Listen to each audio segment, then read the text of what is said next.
Good evening, everyone. It's dark, but it's time. Before we begin, some news about Lone Wolf Definitive Edition and the long-awaited Book 7 that isn't available in Canada right now. I've got news from Ben Dever of Home Guard Press that currently some books that are out of stock, like Book 7 paperback, are currently reprinted, so it should be available at some point eventually. So good news. We might not have long to wait before continuing our journey through the original Lone Wolf books, but in the meanwhile, we'll continue our other journey in the world of Lone Wolf. And about news, if you're subscribed right now to the Home Guard Press newsletter, you will be informed when the reprinted books will be available, as well as some news regarding the newsletter for the select few, the lucky ones that are currently or will be in the United Kingdom 2 weekends. You'll be able to meet Ben Dever and his team of Home Guard Press at the Dragon Meet in London. So look forward to that if you're over there, December 2nd. Otherwise, let's start with our journey through World of Lone Wolf, book number 2. It's available right now for free on projectaeon.org if you don't know. So let's start with the story so far. You are a Grey Star, trained in the ancient lore of a Shianti wizard. For 16 years, you dwelt in safety on the Isle of Lorne, the hidden realm of the magical Shianti race, until Akaria, High Wizard of the Shianti, sent you upon a dangerous quest to save your home people, the race of man, from Shazarak, the tyrannical Witch King of Shadaki. Held by their ancient vow to the goddess Ishir, the Shianti are unable to leave their island and come to the aid of man themselves. As a human, no such promise prohibits you from leaving the island, and you have been sent to recover the Moonstone and use its power to throw down the Witch King. The Moonstone, an artifact possessing the combined force of all Shianti power, is hidden on the Desiarn Plain, which can only be entered by finding one of its portals. You seek the Shadow Gate, but it never remains in one place for longer than a day, and is invisible to human sight. For this reason, you began to search for the lost tribe of Lara, a race of magical but primitive creatures called the Kundi. They possess the gift of astral vision, enabling them to see magic portals and gateways to other planes and dimensions. Once, the Kundi inhabited the forests of the mountains of Lara. When Shazarak's Shadakin army first invaded the free provinces of the south, they came by way of the mountains of Lara, through the Morn Pass. The Shadakin armies were constantly ambushed and delayed by the Kundi as they made their way south, and the Kundi always eluded them, disappearing into the dense forest before the Shadakin could retaliate. Finally, in desperation, the Witch King burned down the mountain's forests and the Kundi were forced to flee from his wrath and disappeared. Only the vision and the guidance of a Kundi man will enable you to enter the Desiarn Plain and find the Moonstone, and less than a month ago, you began your search. Voyaging across the Sea of Dreams, you came first to the city of Sun, the largest port in the Shadakin Empire. There you befriended a cheerful merchant named Shan Li, a widely traveled man with a wry sense of humor. Your questions about the lost tribe, enemies of the Shadakin Empire, aroused much suspicion. You were taken to the dungeons of the House of Correction, the Shadakin prison of Sun, and subjected to the truth-say of Mother Magri, Shadakin witch and lawgiver. With the power of the Chasm Stone, she attempted to read your mind, but you were able to preserve the secret of your quest. It was with the help of Tanith, a young, beautiful girl learning the ways of witchcraft in the service of Mother Magri, that you made your escape from the House of Correction. Her courage and intelligence were invaluable as you escaped the pursuit of the Shadakin. With Shan as your guide, you eventually turned south and headed toward the region known as the Azanam, for it seemed likely that a lost tribe might be found there. But the vengeance of Mother Magri was not so easily avoided. Using the power of the Chasm Stone, she summoned Claisia, a demon shadow that feeds upon the soul and will of others since it has no soul of its own. Neither your magical powers nor the might of your wizard staff seem able to defeat the Clasia, and it had almost destroyed you when Tanith cast a spell and called the demon against her. She was totally consumed by the Clasia, and both disappeared in flame. Her brave sacrifice saved your life. With a heavy heart, you and Shan continued south, entering the arid desert of the Azagat Gorge. Here, Shan fell, poisoned and consumed by a koku, the flying amphibian indigenous to these parts. After a desperate chase through the tunnels of Cave Mantis Nest, giant insects that lair within the cliff, you eventually reach the jungles of the Azanam, and there, high in their towering treetop home, you found the lost tribe of Lara. But your arrival was met with great suspicion. The Kundi did not believe that you had been sent by the Shianti. In the house of Okoza, the Kundi king, Urik the Wise, their strange eccentric shaman and elder of their tribe, challenged you to prove you were truly sent by the Shianti by answering a strange riddle. Wise Shianti and Kundi men look eye to eye in tree. Shianti men see Kundi men, but what does Kundi see? To discover the answer to the riddle and to continue your search for the Moonstone and the Shadow Gate that leads there, turn to section 1. But before that, a little recall of the game rules, or rather the homebrew game rules. As usual, if we die somewhere, we'll go back to the previous choice, take another choice, and go forth from that new choice. If we die again, we'll go back again, take another choice. If there are no other choices, kind improbable. So we do that to not be stuck here tomorrow playing that same game because we're dying over and over. Regarding combats, if we die in combat, we'll take the flee option if there's one. If there is none, we'll try to go back to a previous section and take another choice rather than combat the foe. And if it's not enough to progress, we'll simply skip over the fight, like if we had one.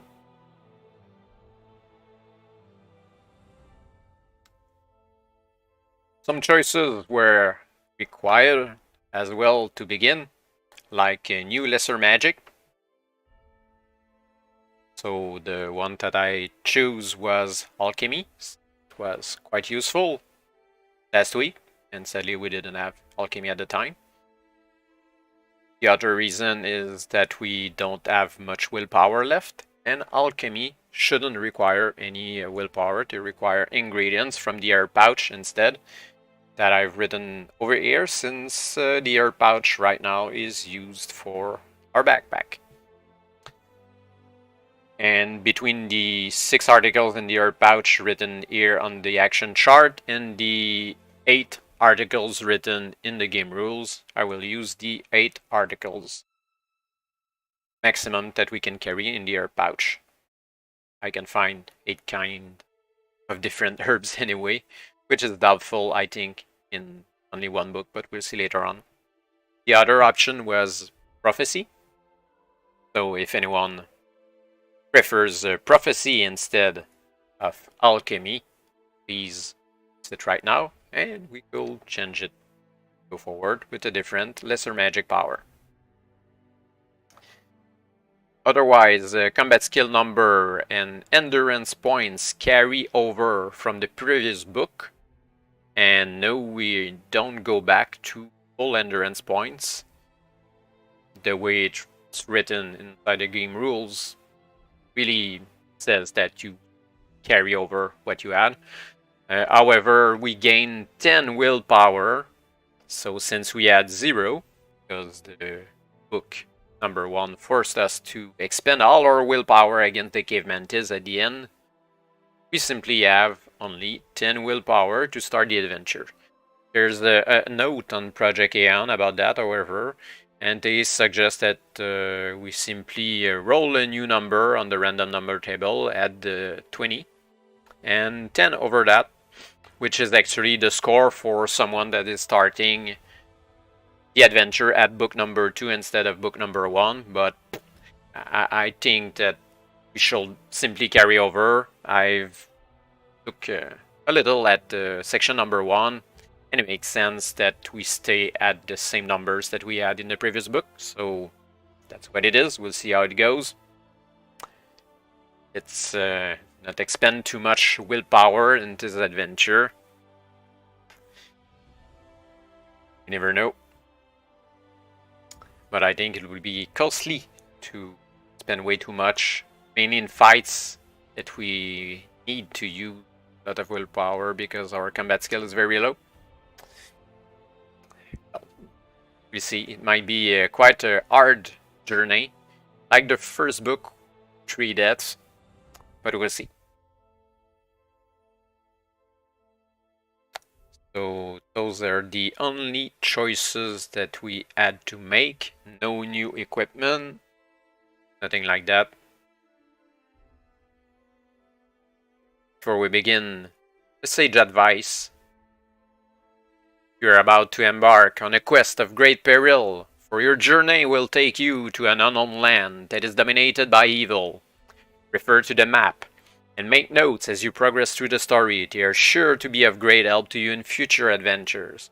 You will discover items that could be of help to you on your quest. Some special items may aid you in future Grey Star adventures.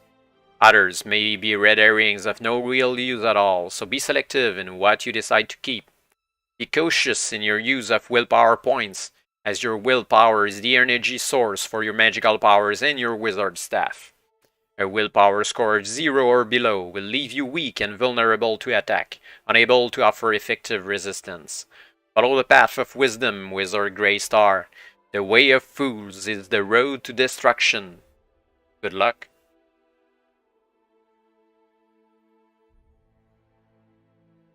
We'll have the same map as last time of the Shadakin Empire.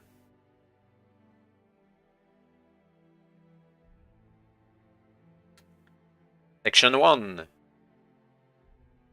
Forbidden City. The room is silent. Okoza, the Kundi king, his servants, and Urik, the old shaman of the Kundi tribe, look on intently as you concentrate on the strange riddle. Suddenly, the solution crystallizes in your mind. Wise Shianti and Kundi men look high to high. Of course, the eyes of the Shianti raise their pupils like mirrored glass. Anyone looking into the eyes of a Shianti will see himself reflected there. Shianti man see Kundi man, but what does Kundi see? The Kundi man will see himself. You give your answer. At once the tension in the atmosphere evaporates. The expressions on the faces of the assembled Kundi men change to a mixture of awe and respect, and Urik bows low. Welcome, friend, says simply. King Okoza steps forward and grips your hand firmly. Forgive us, he says. These troubled times, Shadakin wear many disguises. Evil have many faces. We give all help to Shianti child. Now we know he speak truth. Breathe a great sigh of relief, for without the aid of the Kundi your quest is doomed to failure. Only the eyes of a Kundi man are able to see the magical Shadow Gate, the door you must open before entering the realm of the Dazian Plain, where the moonstone of the Shianti is hidden. The exhaustion and fatigue of your adventure on your way to the Cloud Forest floods through you like a great wave that washes through your tired limbs. Before you can speak your thanks, you fall into a faint. Through the haze of a dream, your senses pass from sleep to waking. Opening your eyes, you see the wrinkled face of Urik, gazing intently into your own. How long? You falter. 3 days, 3 nights. Deep sleep, a healing ways is true, Urik replies. You sit up in the hammock that has been your resting place these past 3 days and look around. Bright sunlight streams in through the window of the wooden chamber. The events of the past weeks rush through your mind. With some surprise, you note that your body is unmarked after the horrors of your ordeal. Even the mantis bite on your leg has disappeared. Kundi magic, Ulrich explains mysteriously. Your tattered grey robes, washed and repaired, are laid out for you, and when you have breakfast on fresh rainwater and honey cakes, you are led out to meet King Hokosa once more. You marvel at the breathtaking beauty of the cloud forest that is the home of the Kundi people. Ulrich leads, shambling along with his comical bow-legged walk and toothless smile, and you cross the wooden walkways that connect the tree houses of the Kundi. They nestle amongst the highest branches of giant as the wood trees. Towering heights and leafy peaks draw moisture from the clouds themselves. The wooden turrets of a forest castle surrounded by an ocean of cloud. You are brought before the Kundi king once more. He and his advisors are gathered in the largest of the tree houses and hold hurricushers you in. You are well? The king asks. You nod your head and thank him and his people for treating you with such kindness. Long ago, the king continues, before which king, Shazarak, rose in the north, the Shianti and Kundi tribes, great friends. Shianti need magical sight of Kundi to look into other worlds, see other planes. Only Shianti can go there, only Kundi can see there. We help each other. Learn many things, but when Shianti leave, which king lead Shadakin peoples against us, burning the forests of our home in mountains of Lara. Now Shianti send great wizard to destroy evil witch king, throw down Shadakin. Kundi men give all their help, in honor of our friendship. How we aid you? I must travel to the Dacian plain and reclaim the moonstone of old, you reply. My masters tell me that I must seek out the Shadow Gate, the doorway that is invisible to all but the eyes of the noble Kundi. I ask you for a guide to take me there. The king creases his brow. Shadow Gate come and go, never in one place long, says King Hokosa. Kundi eyes must see far, make prophecy for next place Shadow Gate appear. Only the keenest eyes amongst us help you. I will name your guide. Search amongst the faces of those present, wondering which of the brave Kundi men will be chosen. Grey Star, I give you Ulrich the Wise, says the king, with a gesture of the hand. You look with some surprise at Hokosa's choice. Ulrich smiles back, a great toothless grin, and bows humbly. The shaman looks far too old and frail to be able to face the likely dangers ahead. But without the sight of the aging shaman, your quest is hopeless. Perhaps you think doubtfully he has other talents?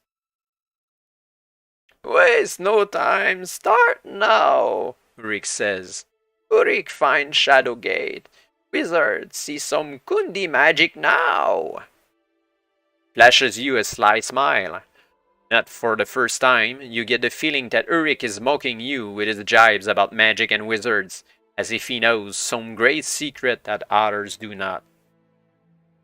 I work a great spell, he announces to everyone, like an actor addressing an audience. Then back, give me room, I must find the Shadow Gate. A large circle forms and you watch Ulrich stride to the center, his tail lashing and eyes glaring. You watch with some curiosity as he turns around and around, slowly at first, gradually increasing speed. He breathes deeply and often, hissing as he expels each breath from his lungs. Rags and feathers flutter and the tiny bells that he is wearing ring furiously. Soon, he is shouting and gibbering like a lunatic, arms waving in the air. You are barely able to suppress a snort of laughter, but quickly check yourself, noticing that the Kundi look on with some somber expressions. Suddenly, Ulrich gives an ear-piercing scream, seizes his crazed, whirling dance and spins to the floor, where he collapses in a heap. Startled, you go to help him but feel a restraining hand on your arm. No, a young Kundi man whispers, it is trance. The rite is over. The visions come. You mean there's more? You exclaim. Indeed, the show is not yet over. Ulrich has been silent for a short time, save for the panting of his protesting lungs. He sits up, straight-backed and stiff-limbed, his eyes wide and staring. "I see mountains," he moans. "Black mountains, and beyond, a wide valley, dead land, ash and dust, everywhere, darkness, darkness, and I see it, the shadow gate, beneath the light of a full moon." After heated discussion, all are agreed that the black mountains of Ulrich's vision must be the infamous Mountains of Morn, and the Deadlands beyond, Desolation Valley, a wasted plain that lies on the other side of the mountains, the site of an ancient calamity. As Ulrich saw a full moon shining above the Shadow Gate, the Kundi are sure that it will appear somewhere in Desolation Valley at that time.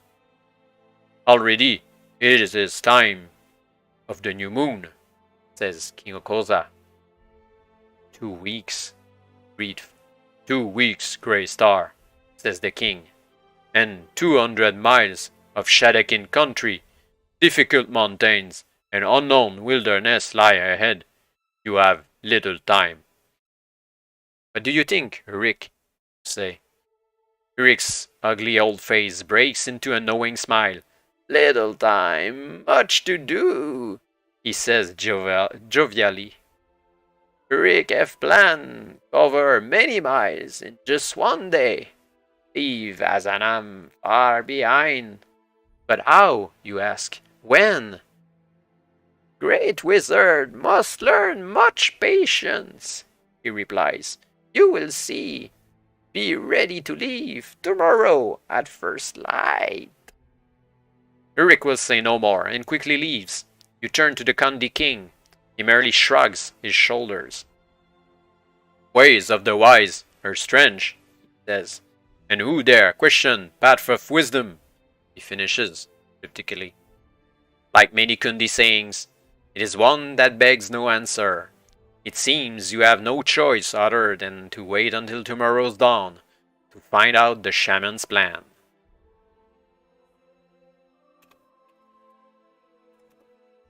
Very long introduction. So Desolation Valley is over here, Mountains of Morn are over there. Not really too far, but kind of 3 or 4 times the distance that we crossed last time from Sun to Yazanam.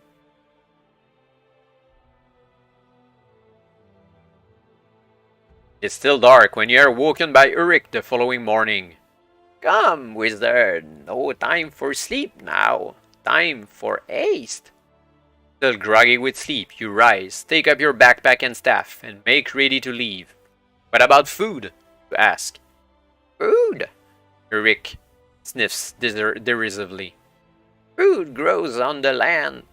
Water falls from the sky, down from mountain river. Only foolish man wish to carry the earth and the sky upon his back in little bag. Come now." Ulrich disappears through the door of your room, and you have no choice but to follow. You follow Ulrich in the half light as he clambers along the wooden walkways of the Kundi colony. The air is warm and damp, with dew, and the clouds hang low above the trees of the Azanam. Already, Ulrich has nearly disappeared from sight in the thick mist, and you struggle to match his pace as he steps nimbly from one platform to another. Soon the Kundi village is far behind, and you are traveling along the thick branches of the giant Azawood trees. If you have the magical power of alchemy, we do. Now, we do.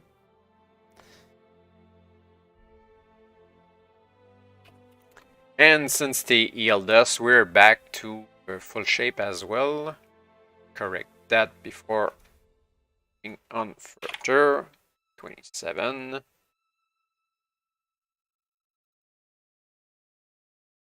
The broad dark leaves of the Azawood tree are much sought after by alchemists and magicians, for the smoke of the burning leaves is said to grant protection against the forces of evil, and when dried and crushed, they can be sprinkled into various potions as a charm to increase magical potency. You may break off 3 of these leaves and place them in your herb pouch. Alright.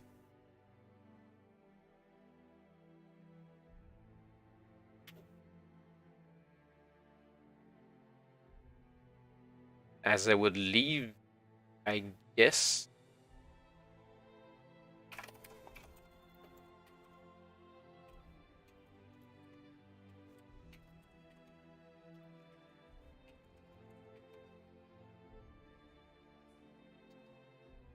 I'm sure somewhere down the road they will ask us for as I would leaves.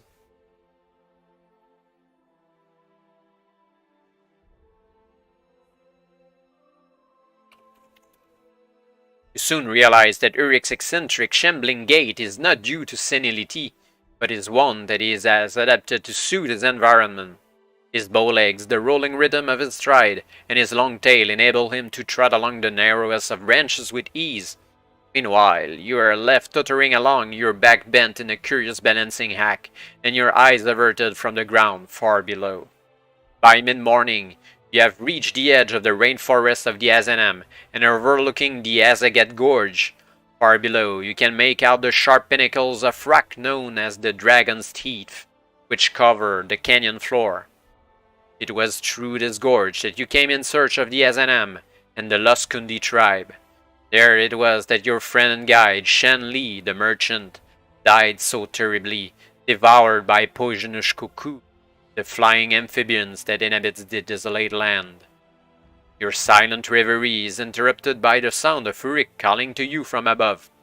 "Azagat, old sad memories for Grey Star?" he inquires sympathetically. You nod your head, not thinking to ask how he knew what was on your mind. "No time for sorrow now. Time fly. Catch!" He throws you a length of vine cut from the tree on which he stands. You take up the creeper and look at it in puzzlement. "Make yourself a harness and tie it on. Good and tight," he orders. You do as he suggests, and before you can question his purpose, he produces a carved flute. He places it to his lips and begins to play a strange melody quite unlike any music you have ever heard before. The music lasts for some time. Eventually, Urik puts down his pipe and looks expectantly at the sky. "What now?" you ask, a hint of cynicism in your voice. "Look, see," he replies.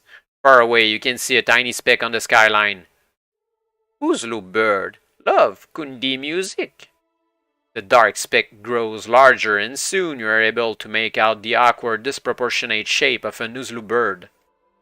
Long-necked and small-bodied, the bird's great wings flap without rhythm or grace. It is a strange creature. As the bird draws nearer, Urik takes up his pipe once more and plays. Eventually, the bird settles on a nearby branch, craning its neck and twisting its head, an expression of rapt fascination in its big, saucer-like eyes. Urik ties the other end of the vine into a lasso. He stops playing and, with amazing accuracy, throws the lasso over the Oslo's head. As the loop of the vine falls and tightens around the bird's neck, he gives a squawk of alarm. Only now does the nature of Urik's plans to cover many miles in just one day dawn on you. Suddenly, you are dragged up into the air by the Oslo bird. Urik gives an excited whoop of delight, leaping into the air and grabbing at your legs, dangling there as the bird flies higher. "What do we do now?" you shout, swinging wildly in the air. The old Kundi man, clinging to your legs and grinning maniacally. "Uzlu bird, fly home now, back to Gurlu marshes. Uzlu, strong flyer, take us far, and good fun, eh?" The Uzlu bird squawks loudly, and Urik hoots back with a howl of wild laughter. Despite the discomfort of the vine that chafes under your arms, and the dizzying heights of your aerial journey away from the Azanam, you finally admit to yourself that Urik's dangerous and eccentric plan has saved you many miles of walking, and perhaps days of wandering. Far below, the landscape rushes by, and by late afternoon, the scenery has completely changed. Ahead lie the marshy waste of the Gurlu swamplands, the nesting place of the Uzlu bird. The bird begins to fly lower, its voluminous wings flapping erratically as it checks its speed. You're wondering how you are to land safely when Yurik shouts up to you. He's pointing ahead. Big trouble, hunters, he says. Sure enough, you can see a party of men armed with crossbows. With horror, you recognize the party to be comprised of Shadakin warriors, soldiers, slaves of the Witch King Shazarak. It is evident that you have been spotted, as the warriors are running this way and that, shouting and busily priming their weapon. The ground speeds by over 20 feet below. Three options. We can untie the vine and risk the fall, or simply attack the party of hunters with the wizard staff, or use the power of sorcery to create a magical shield. Third option sounds like the wisest, but it will cost a lot of willpower, probably, maybe 2 or 3 points, I guess.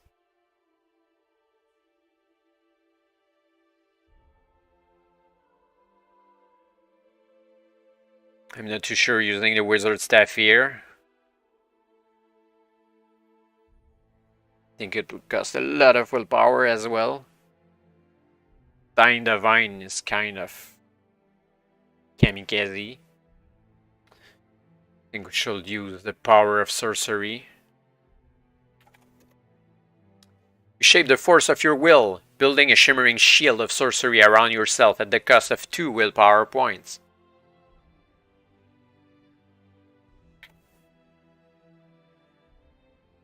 This will only serve as protection for yourself. Yeah, right. So we can expend further willpower points to extend the shield for Yurik. We can also include the Uzlu bird on top of that. Or simply conserve our willpower points. We have no choice to protect the whole shebang.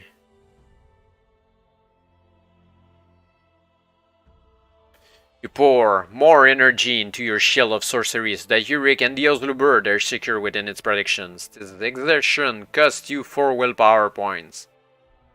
It is a wise move, as you soon find out, but a very costly.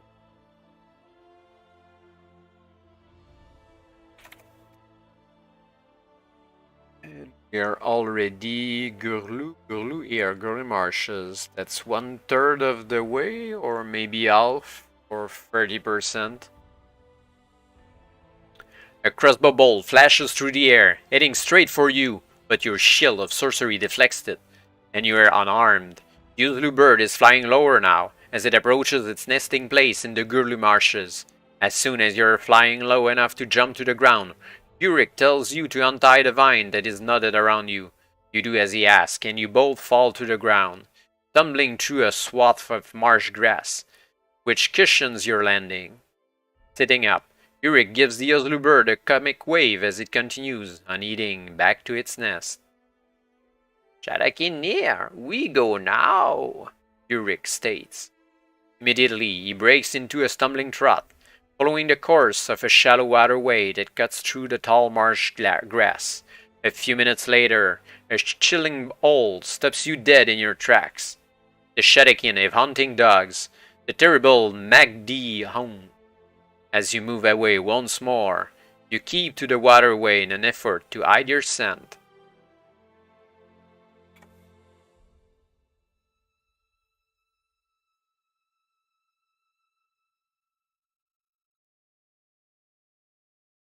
Cautiously, you follow the winding course of the waterway. Your nerves are racked with tension as you hear the Shadakin beating at the tall marsh grass. The Magdi hounds. They've been unable to pick up your scent, and Yurik's animal cunning ensures that you remain hidden from them. The terrain lends itself to easy concealment, and soon the frustrated cries of the Shadakin fade into the distance. The evening is drawing in. Suddenly, Yurik stops and bids you listen. Just off the waterway, you can hear the quiet whimpering of a creature in distress. 2 options. We can investigate the sound or simply ignore the sound. Both valid options. I think we should investigate. We need more allies. Maybe some kind of creature there will be an ally. And anyway, I think that Ulrich will be able to correct us if we go in a dangerous direction towards a deadly creature. You enter a small clearing that is sheltered by a toa tree. Curled in its shade, you see a strange reptilian creature, 4 feet long, with large soft eyes that look at you pleadingly, with more than a hint of human intelligence. A large wound oozes blood from its side. Ulrich explains that it is a young Chaksu, a much sought after beast. The adult grows to as much as 10 feet in height, and Chaksu hide is an expensive commodity, much in demand due to its toughness and elasticity. It is said that the wealth of the city of Karnali, that stands on the edge of the Gurlu marshes, was built upon its trade in Chaksu hides, and hunters frequently come to the marches in search of their fortune. Chaksu are capable of a primitive form of mind speech, and you can clearly sense its distress as Ulrich moves to tend its wound. The Shadowkin break from cover and come running straight at you. It was these same Shadowkin that injured the young Chaksu, leaving it for dead when they sighted you and Ulrich. 2 options: we can make a stand in this clearing and protect the Chaksu from further harm, or simply flee. It's the first fight of the night, so I think we can stand our ground and try not to expend too much willpower. At the worst, we have a broadsword, which is -6 combat skill anyway, but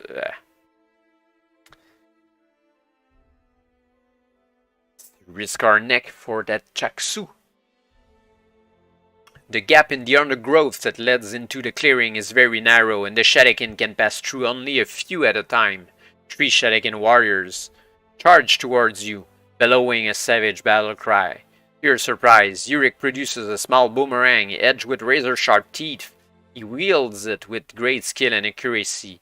With a stunned cry, the first of the Shadowkin falls to the ground, his sword arm severed by Ulrich's deadly weapon. 2 Shadowkin remain, and you must fight them as one enemy. Shadowkin warriors, combat skill 18, so it's a combat ratio -8. Endurance 24.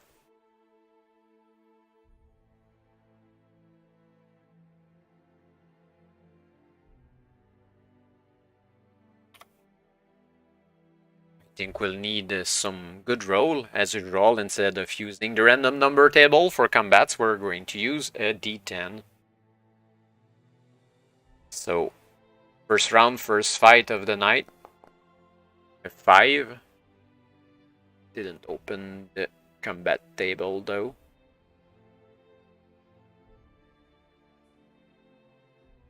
Combat table. Okay, so -8, a 5. 3 damage. No, the contrary, 5 damage against 3. Second round, a 1. 8 against 0. Grey Star isn't ready. Another 1. Ouch.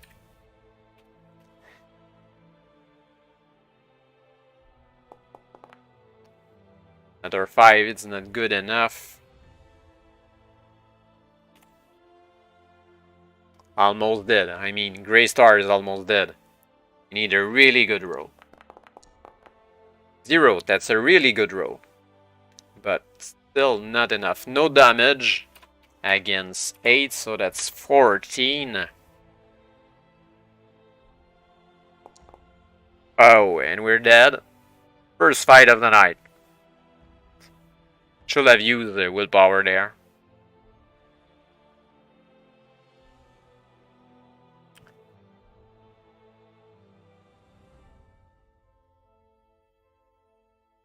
So if we expend a bit of willpower,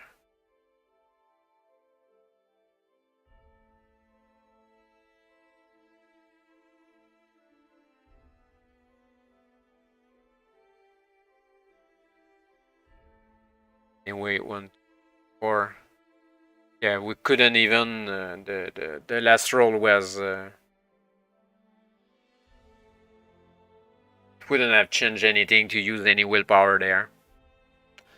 So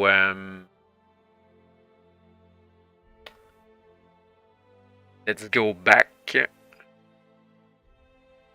and flee and abandon the Chaksu.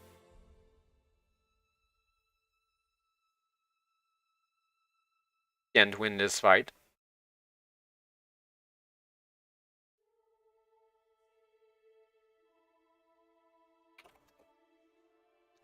The path back to the waterway is blocked by the advancing Shadakin, and you are forced to enter a dense border of gnarled, lichenous trees, which hamper your movement. Within minutes, the Shadakin are upon you. A large Magdi hound breaks through their ranks and leaps towards you before you are able to unleash an attack with your staff.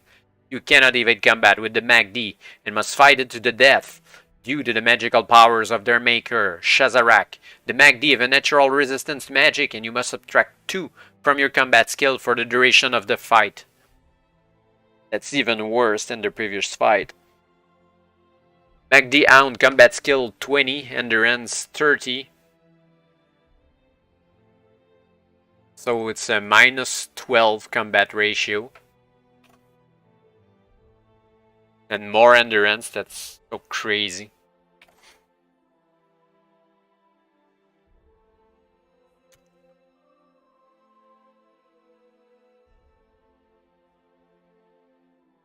We need to finish the fight in 4 rounds or less.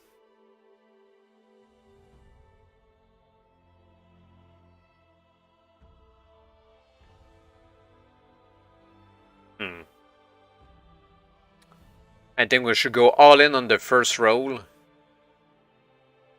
All willpower. And if we have a good roll, it's a win. Otherwise, we'll fail anyway. Try that out. 6. Average roll, which is not so good. We lose 6 against 2. Fly by 4, so that's 8 for the Hound. And we have no more willpower. But anyway, we're in the worst possible case of combat ratio. So let's unsheath that broadsword and try to kill the Hound. 0, a really good roll. So no damage against 6. Need a lot of zeros like that. 8, that's quite good as well. 4 against 4. We're at 3 rounds, so last round. 5, not really a good roll. We're at 17 against 19. So the Hound is left with 11 endurance points. And we'll see what it does. If the combat lasts for more than 4 rounds, do not continue with the combat. What happens?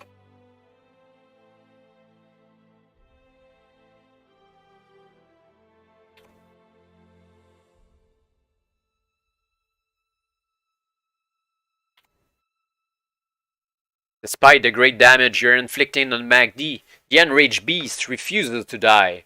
Try as he might, Urix is of no use. His old limbs and physical weakness make him incapable of hand-to-hand combat.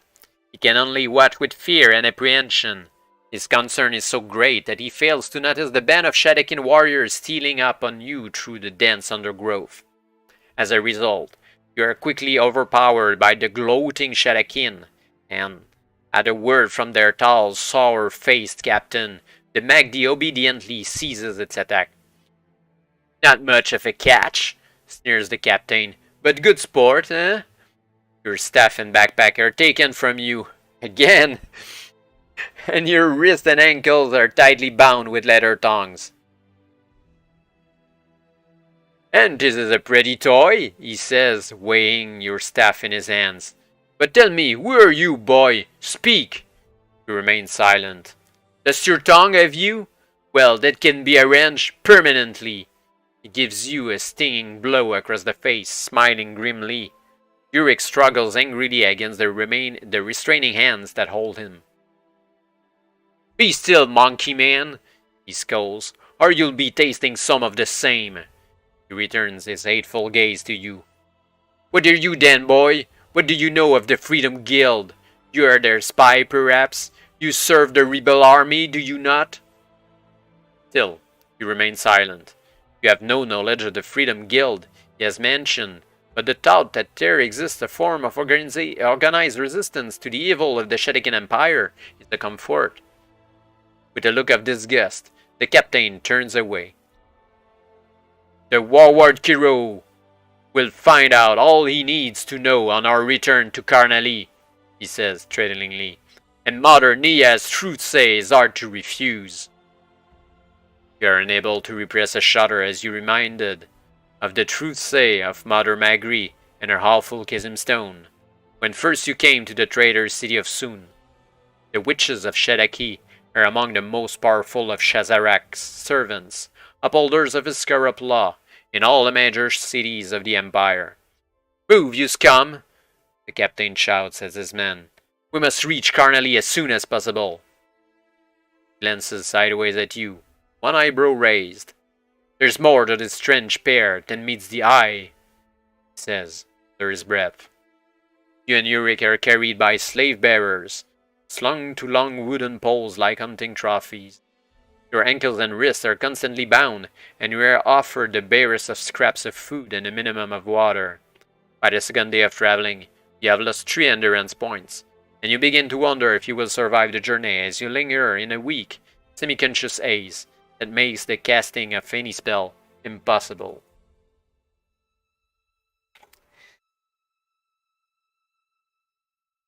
A very brutal start.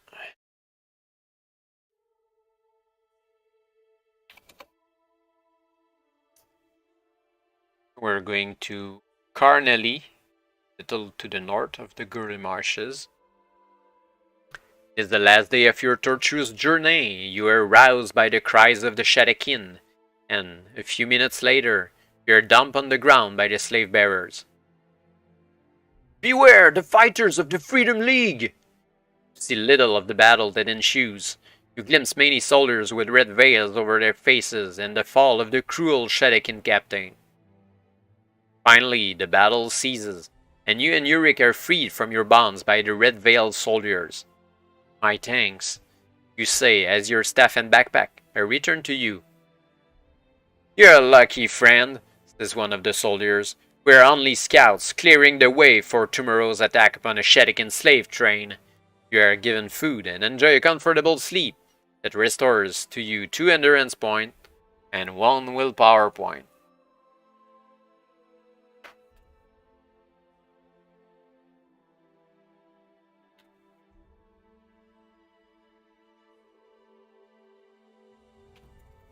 The following day, you, Yurik, and the fighters of the Freedom Guild are ensconced in the tall grass at the edge of the marsh.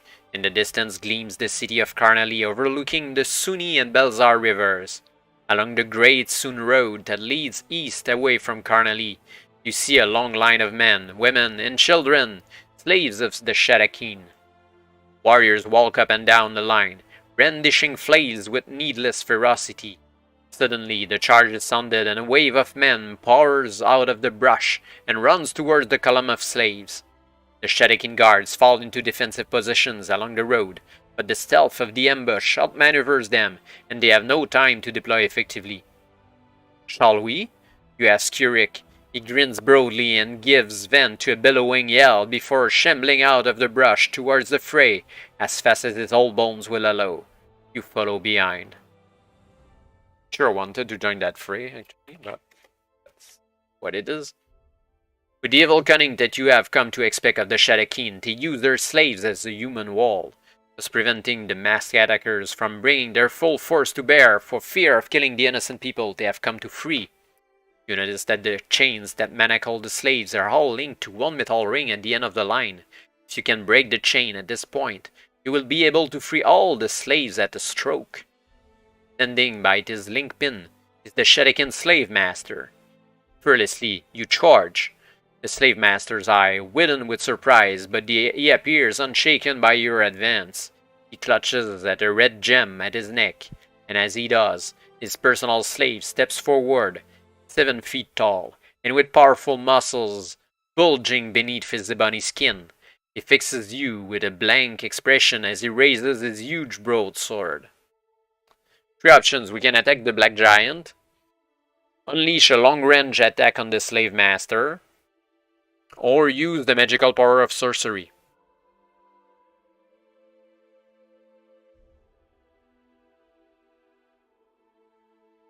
Really don't have much willpower there.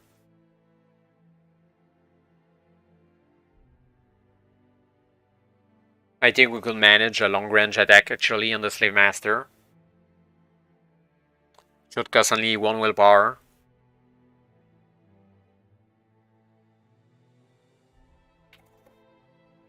As the giant charges towards you, the silver flame of your staff kills the Slave Master instantly. The use of this spell has cost you 2 willpower points. Okay, here, -1 now.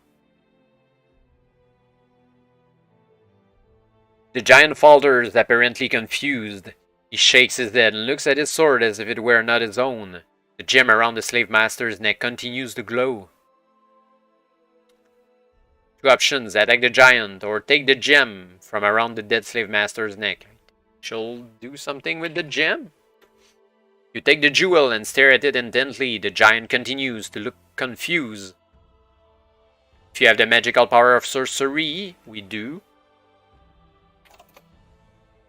The special item that you hold in your hand is a mind gem. The magical jewel holds the mind of the giant under its malign control. With a small exertion of your will, snuff out the mind gem light. Awareness floods back into the giant's mind as he recovers control of his own mind. My thanks, he lows. If you wish to keep the mind gem, you may wear it around your neck. You raise your staff, and at the cost of 1 willpower point. Damn.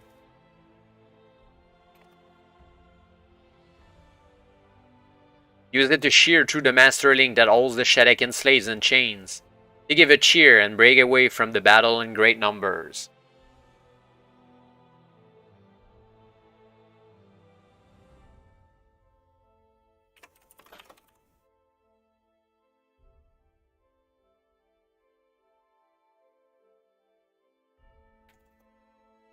The battle is nearly won. Able to avoid killing the slaves, the veiled soldiers overwhelm the Shadakin slave guards. As the last cries of battle fade away, the few surviving Shadakin attempt to flee. To a man they are cut down without mercy. One of the masked attackers approaches you.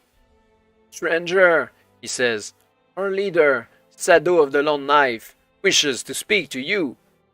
Follow the soldier and arrive before Sado of the Long Knife. He has put aside his veil to reveal a lean, haggard face and eyes of piercing blue. "My thanks," says Sado with a polite bow. "Your timely arrival was most welcome. We return now to the marshes. The attack will not have gone unnoticed, and we must move swiftly to avoid the retribution of the Shadakin of Karnali. Will you accompany us?" You and Yurik walk beside Sado as a small army of 100 men move into the cover of the marshes. A patch of brush and foliage is pulled aside to reveal a concealed entrance. Following Sado, you enter a wide tunnel lit with torches. This tunnel leads all the way to our secret headquarters beneath the city of Karnali, it says. The tunnel twists and turns for many miles before opening into a large cavern.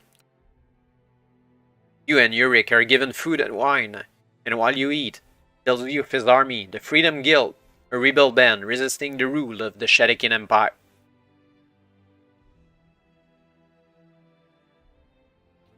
Karnali was the last city to fall to Shazarak, Sado explains. The spirit of unrest was never truly crushed, and so we fight on in our small way, striking blows against the Witch King whenever we may.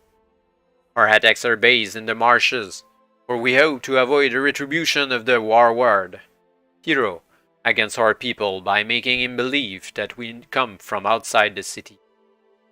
The Shadakin waste much effort patrolling the marsh, seeking to flush us out, and attention is drawn away from the city. Only our fear that the citizens of Karnali will be punished for our actions prevents us from rising up within the city walls. And, he shrugs, Our numbers are small while the Shadakin maintain a heavy garrison. But what of you? A tin man comes and begins to clear away your plates and empty wine goblets. He brushes past you and, to your amazement, attempts to pick your pocket. You man! Shouts Sado. What do you think you're doing? Guards, arrest this man!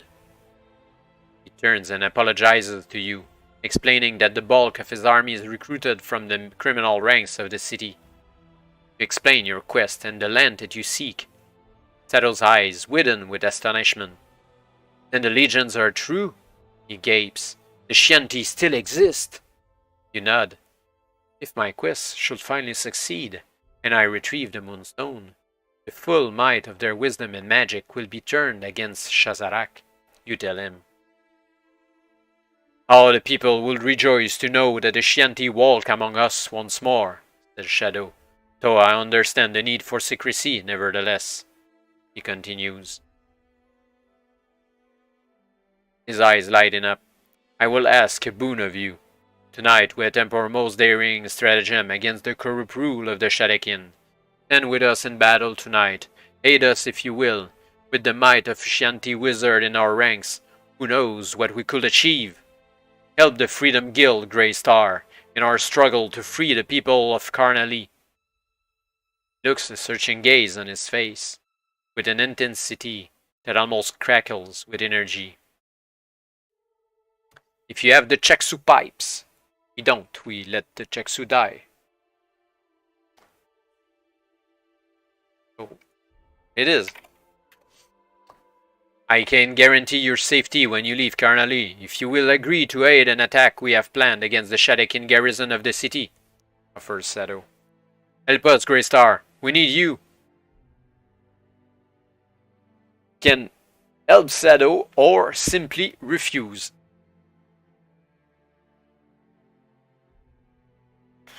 I think we're stuck helping him.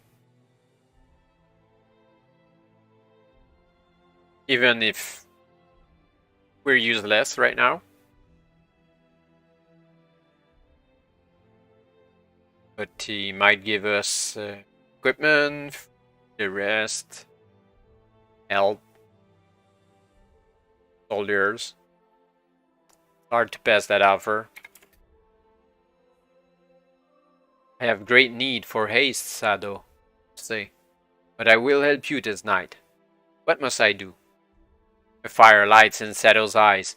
I thank you, Grey Star, in the name of the people of Karnali.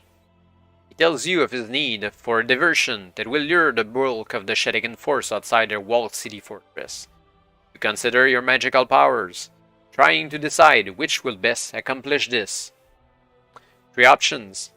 Magical power of enchantment, magical power of elementalism, and magical power of alchemy. We could use alchemy and conserve our willpower, that will be great. Or conserve our lack of willpower, actually.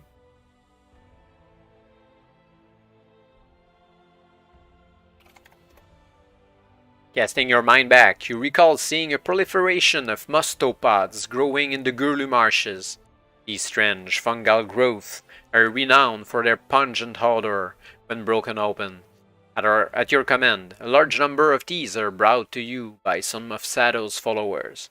You order that the mustopods be hurled over the walls of the fortress in large numbers, and soon many Shadakin can be seen pouring out of their barracks, eyes streaming, as the mustopods explode within the fortress, emitting great clouds of foul-smelling gas. The gates are thrown open and a horde of Shadakin spill into the street, where Sato's army, disguised as civilians, lies in wait. Sato prepares his men to charge. A familiar yellow light attracts your attention, shining from the highest turret of the fortress. It can only be the light of the Chasm Stone, a powerful instrument of pain in the hands of a Shadakin witch. The yellow glow expands and then envelopes the flagging soldiers who stand before the fortress. You see their resolve tighten as the Chasm Stone robs them of their fear. Sorcery, breathes Sato in a desperate voice. Feel the gaze of Sato and his men burning into you like an accusation. Slowly, the Shuriken advance, tightening their ragged line of their defense in preparation for a counterattack. They move like automatons as the chasm stone burns into their minds. There's a note here. It's the thing about negative willpower. Okay. So if you have magical power of sorcery and you wish to use it against the chasm stone, or the power of enchantment against the Shuriken, or simply challenge the power of the chasm stone with our staff. We are in the negative already, so don't see how we'll get out of that hole.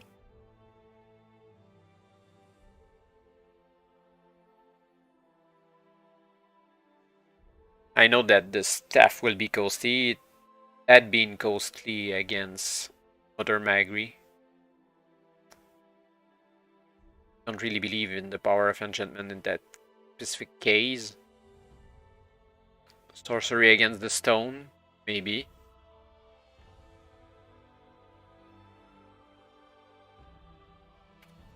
A wizard skilled in the use of sorcery is able to use the power of a mind gem. If you possess this special item, we do.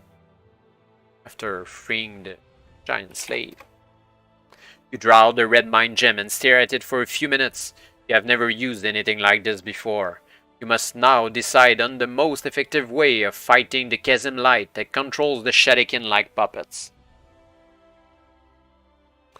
3 options. Attempt to control the mind of the user of the chasm stone. Try to wrest control of the minds of the approaching Shuriken. Or can use the power of psychomancy.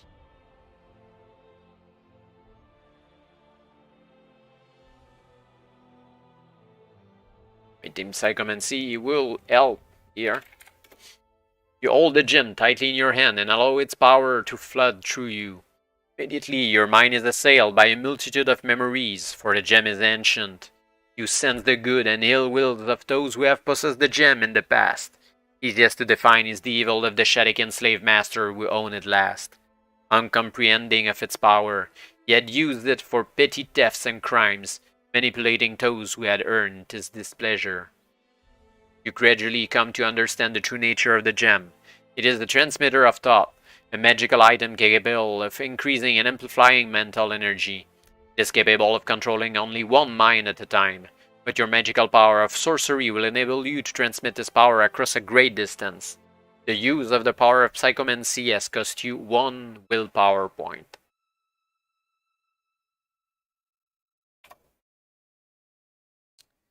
You exert 2 willpower points and attempt to control the mind of the user of the chasm stone.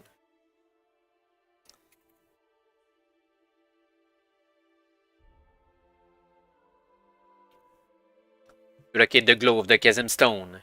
There you encounter the mind of the Shuriken witch, intent upon her labors over the stone. So intent, in fact, that she fails to notice your presence, hovering at the edges of her mind, gauging its power. Taking care to shield yourself from the yellow glare of the chasm light, you trace the shaft to its source within the fortress. The Shuriken witch fails to notice your presence, lurking like a crimson corona at the edge of her mind. The strain of her effort to uphold the courage of so many of her countrymen shows plainly on her pockmarked face. You then notice another mind in the chamber of the witch. It is that of the warward Kiro, the hard-faced military governor of the Shuriken garrison in Karnali. He is sweating profusely, his fear of the wrath of the Witch King weakening him. 2 options. We can either control the mind of Warward Kiro, or control the mind of the Shuriken Witch. I think that right now, the mind of Warward Kiro kind of seem weaker, and most probably that the witch is mentally stronger than the Warward. Sounds like a better gamble.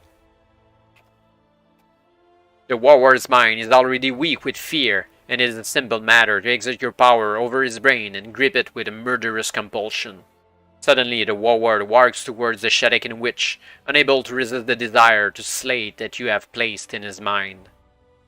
Before the witch can resist, The warlord strangles her to death. Immediately the light of the chasm stone is extinguished, and the Shadakin warriors before the fortress falter. With a jubilant cry, the soldiers of the Freedom Guild charge forwards. You totter on unsteady feet.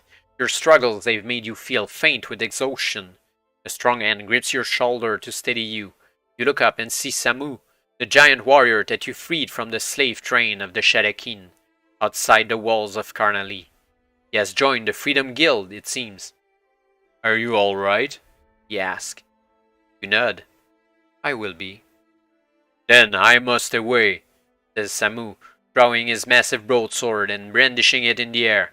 The Shadakin filth must be purged from the face of the world. He speaks with a terrible vehemence, as if he would be happy to complete the whole task himself. He then turns and lopes towards the Shadakin with an easy athletic stride. That night, the streets of Karnali are filled with joyous celebration. The surviving Shadakin are flushed out from their bolt holes and imprisoned in the dungeons beneath their own fortress.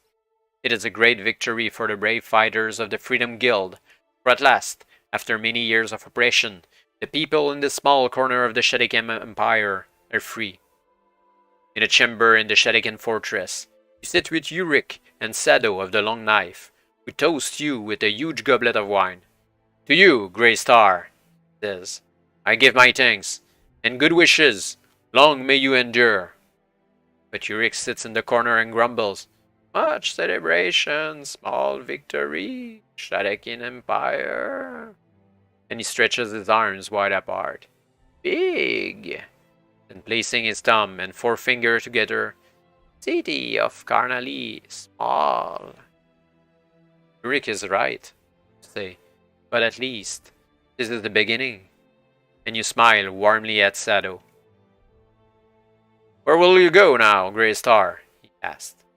West, to the mountains of Morn, and beyond. Sado gapes. To the Deadlands? Exclaims. But this is folly. None return from there. There is a sickness on the land that kills all, and the mountains of Morn are impassable. There must be some way through them, say, and I will find it. There is only one known pass, Sado continues, but it holds the greatest perils of all. Yanima, the Forbidden City, the City of the Dead. He shakes his head solemnly. Will you not turn away from this reckless course? Shrug. There is no other way. Rick's vision leads to Desolation Valley and my quest takes me there. Sado falls silent, and an uncomfortable quiet follows. Finally, you rise and bid Sado good night, for you intend to leave Karnali the following morning. I had hoped you will remain, Grey Star, he says. You are a powerful ally, and I have great need of strength. Soon the Witch King will seek to destroy our freedom. Without your help, our liberty may prove short-lived. Moreover, you choose a path of doom, heedless of my words of warning. Fear not, Sado of the Long Knife, you reply. If I achieve my goal, there will be freedom for all ensnared by the cruel grasp of the Witch King. I do not intend to fail. You leave the chamber and close the door behind you. Despite your courageous words, a creeping uncertainty is stirring in your heart. Oh, snorts Yurik. Him brave man, but have small mind. He places a finger to his nose. Him's the only this far. Young wizard learn quickly. Carry blessing of wise Shianti. You will not fail. You pray that the old Kundi man is right.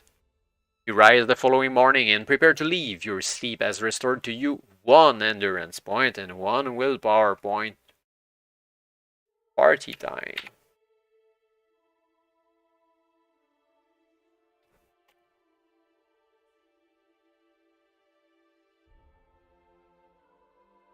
Sado enters your chamber to bid you farewell.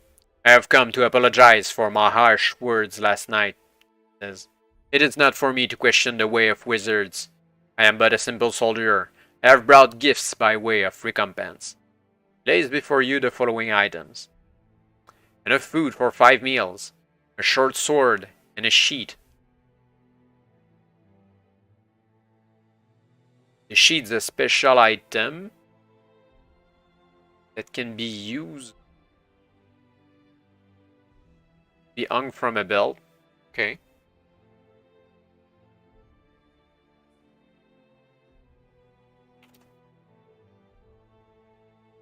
Two potions of Flum Spur, swallowing one potion restores 4 endurance points, and a coil of rope. We already have a coil of rope. A backpack, we already have a backpack, so we can take maybe 3 meals to top of our backpack.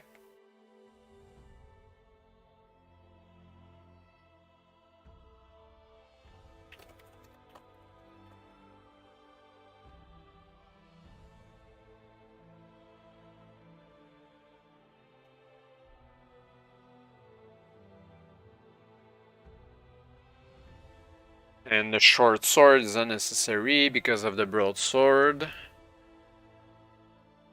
Pretty much it. And we should swallow both potions of Flumspur right now. Back to 18 out of 27 endurance points. You may take any or all of these items. You leave the city by the north gate. Here the Sunny River and the Belzar River meet. By following the Belzar River west, you will come directly to the Mountains of Morn and the forbidden city of Gienanima. You set off. So we were in Carnaly here, and we're going over there in the forbidden city.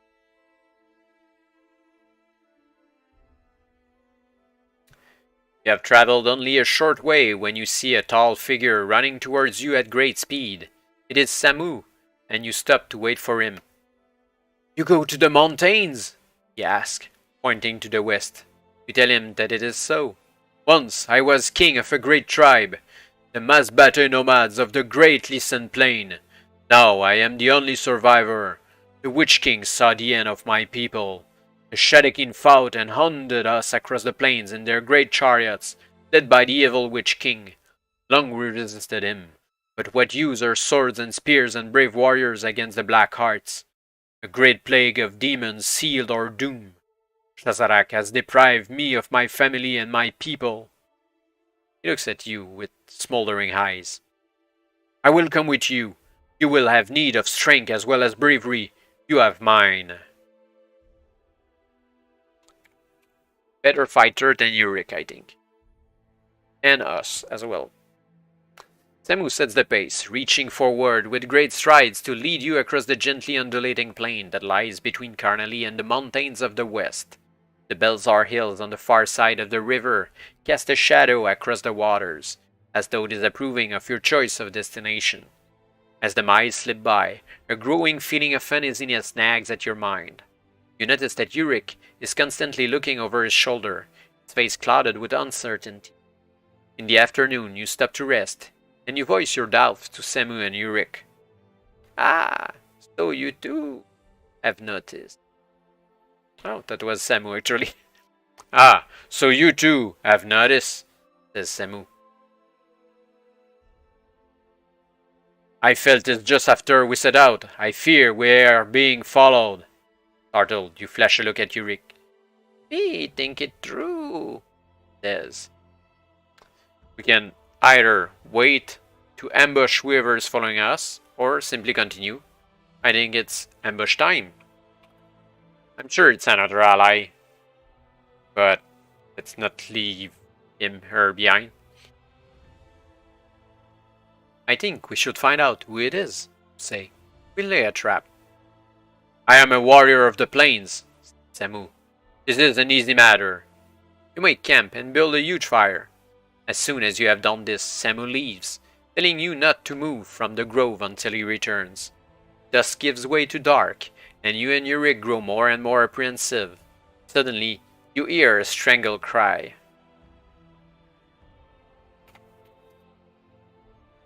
Samu enters the grove of trees, held in a headlock and gurgling pleas for release. Is a scrawny-looking man, dressed in a leather jerkin and bright scarlet breeches. Immediately, you recognize him as the thief who tried to steal your money in the cavern of the Freedom Guild. What are you doing here? State your purpose, you say, leaping to your feet. The thief lets out a long gurgle by way of reply. What are you doing here?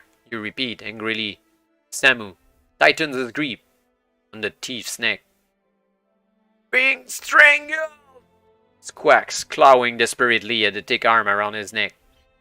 Gives Samu a nod, and the brawny giant releases his grip. The thief collapses to the floor in an untidy heap, choking for breath and rubbing his bruised throat. Yurik chortles with laughter. Get up, you command. The thief staggers to his feet, an indignant expression on his face as he brushes the dust from his clothes. What have you got to say for yourself, thief? Ask. I am Yugi of Sun, says haughtily. Was it you who tried to rob me in Carnalee? For that of our sight, I apologize, Master Wizard, says, barely distinguishing the smirk on his hawkish face. If I had known that you were bound for the Forbidden City, I would have offered my services at once. How came you by that information?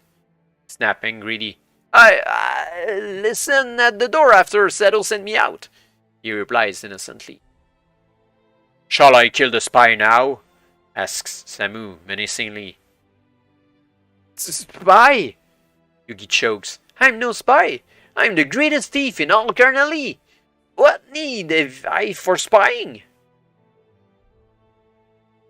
You not very good at picking Grey Star's pocket, Yurik points out. Nevertheless, says Yugi testily. Thief I am, spy I am not. That still does not explain why you are following us. Why should the Forbidden City interest you? Ah! Sighs Yugi. The Forbidden City! Legends speak of priceless statues, remnants of the ancient people who once lived there. But I have found none who dared go there. When I heard that you were bound for the City of the Dead, I chose to follow. Then this great brute stepped out of nowhere and tried to strangle me to death. Samu glares at Yugi. Shall I kill him now? Bellows the giant eagerly. Yugi steps back in alarm. No, wait. Yugi, what do you know of our quest? Whom do you serve? You ask. I know nothing of any quest, and I serve no man but myself. All I ask is that you allow me to accompany you to the Forbidden City. I am not unskilled in my own small way. Sniffs immodestly. If he is half as good as he thinks, he could be useful, comments Yurik.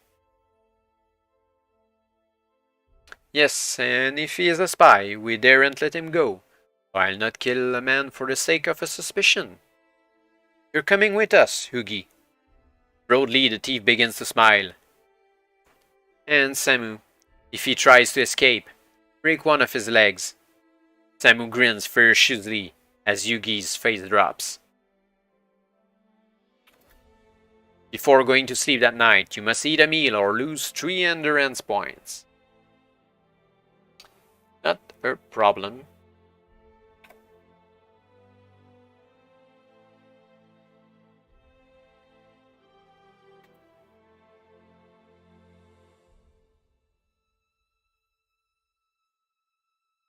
The following morning, you continue your journey. Yugi has made no attempt to escape, but he keeps very quiet, especially when Samu's around. As the miles pass by, the mountains of Morn loom larger in the distance, aloof and forbidding. The land is becoming sparse of vegetation as you approach the region known as the Deadlands. If you do not have enough food in your backpack to complete your quest and want to gather supplies before going any further, hard to say if we have enough food.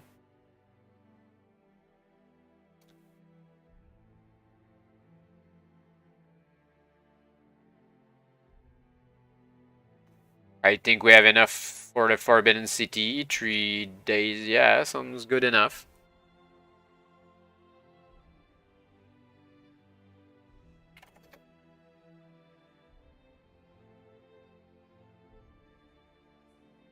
The Starkland is silent. No bird sings, no flower grows. The silence is oppressive, and your senses recoil against the evil of the place.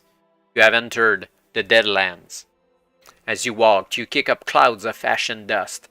Everywhere it is impossibly grey. The very soil has been charred to cinders. Ow!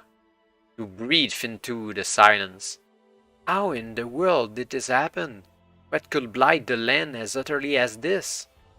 You do not know the Legion? Asks Yugi, surprised. You shake your head. Go on, you say, if only for the comfort of another human voice. The land beyond the mountains of Morn, the region that is called Desolation Valley, was once the heart of a great kingdom, a nation called Taklakot. One day a mighty wizard came among them, and he bore a great gift, so they thought. It was a magical stone which harnessed the fire of the sun. The people of Taklakot grew in knowledge, but it was a power gained without wisdom, and a great calamity befell them. Somehow the fire of the sun stone was released, and in a single day an entire race was wiped from the face of the world. The barren land you see around you is the result of that fateful day. Its curse still lingers. But what of the Forbidden City? Why does it still stand? That was Samu. But what of the Forbidden City? Why does it still stand? Asks Samu. The mountains that surround the valley held the blast. The Forbidden City, or Gyanima as it was called, stands beyond those mountains. It was built to guard the pass through the mountains and is the only remnant of a dead civilization. A greedy light gleams in Yugi's eyes. The value of its treasures is immeasurable. He breathes. Your Shianti training and lifestyle have taught you to place no value on material wealth, and you soon lose interest in Yugi's tales of hidden gold. Once more you ponder the incredible bleakness of the place. You gaze across the Belzar River and to the hills beyond, and an involuntary shiver runs down your spine. Drifting down from the hills, you see an eerie, chilling sight. A ghostly, pallid form floats across the river. Its hands outstretched towards you. It whispers with a voice like grating stone. Lots of options. Fire a bolt of magical energy from your staff at the ghostly form. Wait for it to come closer.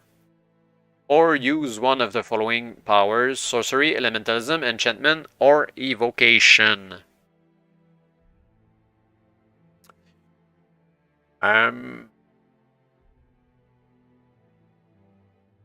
Maybe enchantment.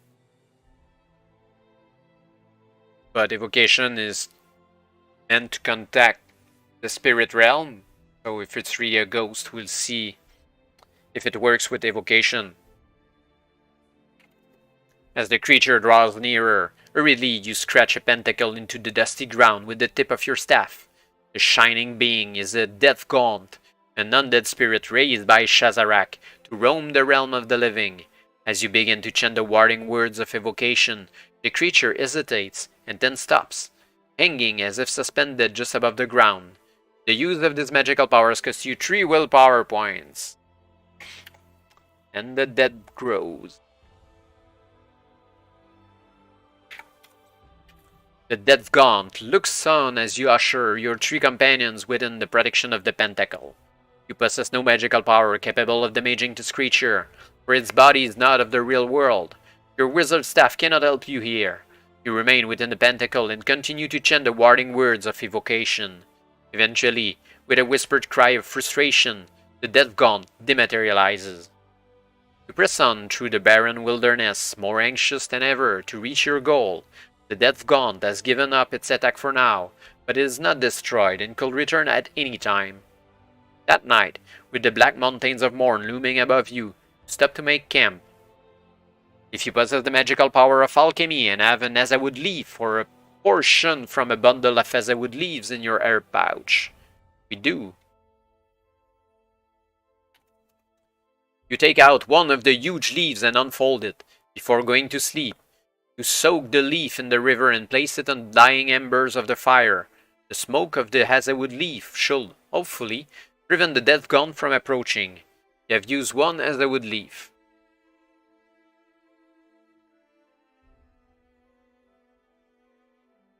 Well, alchemy is useful again.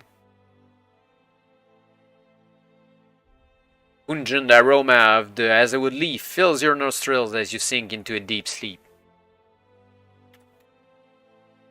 Within the darkness of a dream, you hear a voice whispering. It is calling your name over and over again.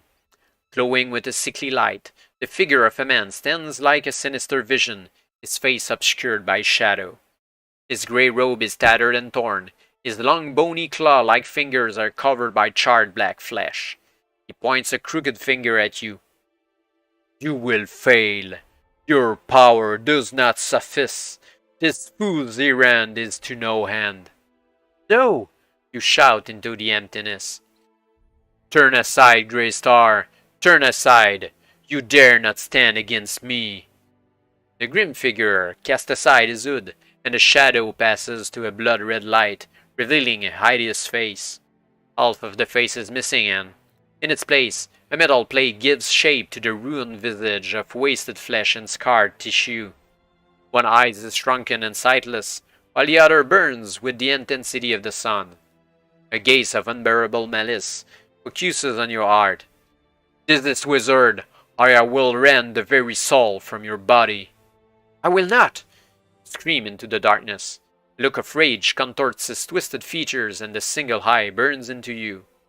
You are looking upon the face of Shazarak, witch king of Shadaki, who has come to taunt and torment you as you sleep. You fear me now, foolish child, and you think that you have mastered fear.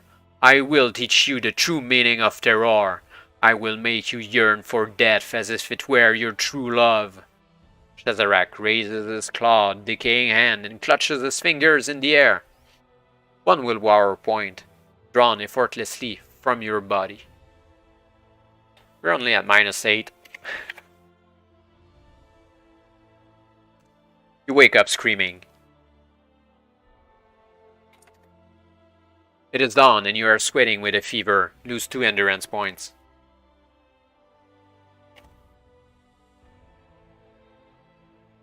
You wake your companions and begin your journey without delay, your heart still quaking with fear. Your leaden feet carry you through the fields of dust, and the grim monotony of the landscape dampens your spirits. Your companions eye you with concern. When you stumble and fall with weariness, they lift you to your feet, and you are comforted a little. Suddenly, Yugi gives a cry of alarm, and you spin around. You gasp with fear as you see 3 death golems drifting after you, their arms outstretched in a sinister greeting, as if you were already one of their kind. You hear their evil voices whispering insidiously in your mind. Go no further, only doom awaits you. Chant. If you have the magical power of evocation, we have no choice and we have the evocation. You mark your pentacle in the dust and begin to chant. The death golems come no further but remain outside the reach of the spell, whispering. The 4 of you stand huddled within the pentacle, each regarding the death golems with frightened eyes. Grey Star, says Samu in a hushed tone. They have not departed. We cannot remain here forever. They can, comments Yurik. You possess an azalewood leaf. Still do have one.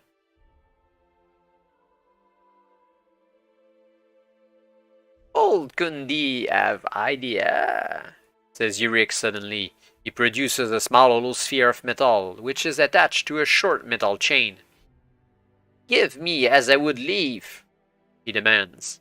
He places the azalewood leaf inside the hollow sphere and asks you to light it with your staff.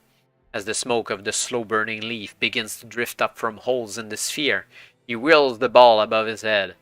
You see his plan, recalling that, with a similar device, the Kundi man saved you from certain death when the cave mantis attacked you from the cloud forest of the S&M. Yurik steps outside the circle of protection and begins to advance on the death golems. Immediately, they step back in fear of the cloud of smoke that Yurik is carrying towards them. As they retreat, Yurik breaks into a shambling run and plunges into their midst. With a fearful moan, the death golems fade and Yurik shouts in triumph. You have used 3 willpower points through the use of evocation. and one as I would leave.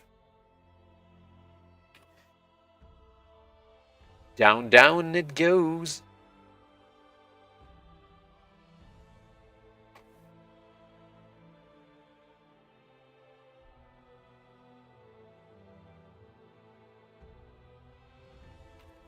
Steeling yourself for the long march through the night, you strike out and pray that the death gnomes do not appear.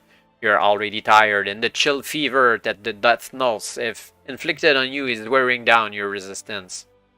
Stumbling with fatigue through the inky black night, you lose 2 endurance points through the lack of sleep, but your heart lifts when, with the coming of dawn, you see the shattered outline of sea couch in the hills, at the foot of the mountains, at the point where the Belzar River forks.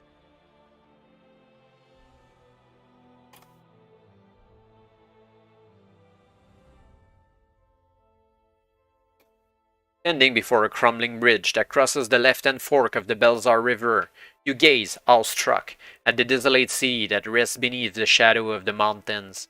In your darkest dreams, you have never known a place so eerie and forbidding. The blackened shards of the city walls reach hauntingly into the sky. Clumps of black weed grow between pieces of crumbling masonry, and the twisted heights of ancient spires and crippled towers point accusingly at the heavens. An awful gloom hangs in the air, and an atmosphere of brooding menace emanates from the heart of the city. You look at the faces of your brave companions. Urik's wrinkled face, so often creased with laughter, now set in a frown. The hard countenance of brave Samu, the sundered king, and the angular hawkish features of Hugi, whose eyes gleam greedily. You notice how pale they look, almost sickly, and a vague disquiet steers in the back of your mind. You approach the bridge and Yugi looks at it, his eyes full of doubt. Is it safe? You ask. It stood there for centuries, Hugi answers. The swift-flowing water looks black and uninviting. 2 options, cross the bridge or swim across the river. I think that we should cross the bridge, and if the bridge falls, we'll swim across the river anyway. Sounds like a good deal. Yugi examines the bridge closely. After a short spell of deliberation, he turns and says, It will bear our weight, but it will be best if we cross one at a time. Who wants to go first? He steps away, indicating that he has no intention of crossing first. Yurik gives him a disapproving look and steps forward. I am Kundi, an old man, but do not fear to cross. After scowling at Yugi, he runs across the bridge as fast as his whole bones will allow. A cloud of dust falls from the bridge and a couple of loose stones tumble and fall into the black water below. Me next, says Yugi, running across the bridge with nimble feet before anyone can try to take his place. His light passage makes no impression on the bridge and he calls across to you and Samu. It's perfectly safe, he says, unhelpfully. Samu turns to you. I am devious. You should go next. If you have a rope. We do have a rope. The time of the rope kill. Remove the long sturdy rope from your backpack and tie it around your waist. If I should fall, hold me up, you say. Samu nods. We'll do the same for you on the other side. I'm not so sure about that. With your heart in your mouth, you run across the bridge. You feel a slight tremor through the stone. It doesn't look too good, shout across to Samu. He ties his end of the rope around his waist and gingerly begins his crossing. He has reached the middle of the bridge when it starts to crumble. Large slabs of stone fall away, and Samu is forced to run. But he's too late. The bridge collapses at the center and Samu disappears. Although Yugi and Yurik have a tight hold on the rope. Samu's great bulk, plus the downward pull of his fall, snatches it from their hands. You are dragged forward. The rope is still tied around your waist. If your current endurance total is 12 or higher, it is. You are wrenched towards the very edge of the falling bridge. Helplessly, Samu dangles at the end of the rope, looking at the fast-moving waters of the bazaar. I can't hold it! You shout in a strained voice to Yurik and Yugi. They start forward, but as they step onto the bridge, bricks and stones fall into the river at an alarming rate. Stop! You scream, or we're all doomed! Before anyone can act, the strain on the rope is suddenly released, and you fall backwards. Samu, seeing your plight, has cut the rope with his sword, allowing himself to fall into the running water. Horrified, you watch as Samu struggles against the current. Then he's gone. There is no trace. Grey Star! Yurik shouts, Come away! The bridge! Eyes blurred with tears. You stagger away from the bridge. Too numb to speak, the three of you walk towards the gate of the Forbidden City. Like I said, rope kill.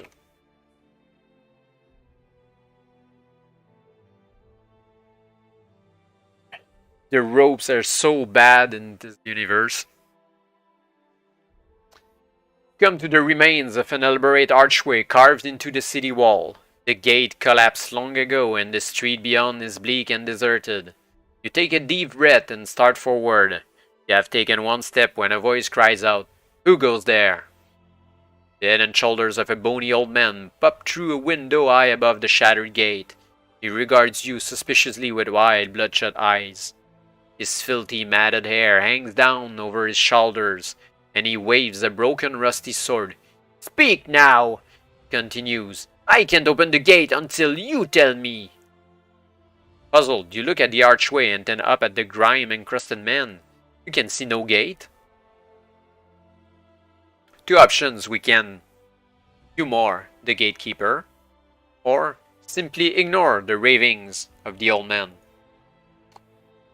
I think we should humor the man. He will open the gate, we can go inside, he will be happy, and everyone will be fine.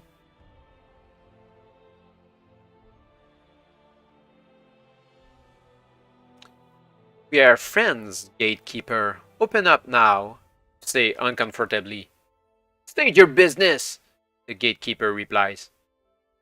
We are merchants, continues Yugi, taking up the charade, here to trade our silks for the rich treasures of Ganima. What's the password? Gatekeeper snaps. You can come in if you don't know the password. Crow's foot, says Yugi immediately and more than a little hopefully. The gatekeeper holds his hand out in front of his face and looks it up and down as if checking off an invisible list. No, that was yesterday. You've given me the Loon Day password. But today is Loon Day, replies Yugi indignantly.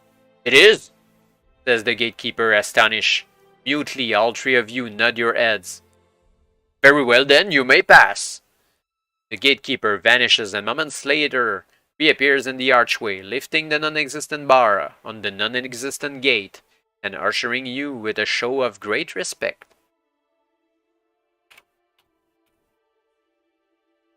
Pass through the archway and into the city. Gatekeeper, will you mind holding my horse for me? Oh, that was Yugi. Gatekeeper, will you mind holding my horse for me? Says Yugi, holding out the reins of an imaginary horse. The gatekeeper accepts the non-existent reins and leads the imaginary horse away. Yugi shrugs. Sorry, I couldn't resist, he says with a smirk. You walk along the deserted street, past old buildings, many of which are still intact, although, due to the strangeness of their designs, it is impossible to guess their original purpose.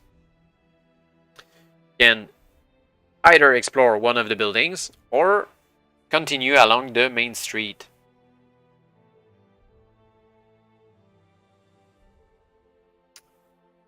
Let's explore.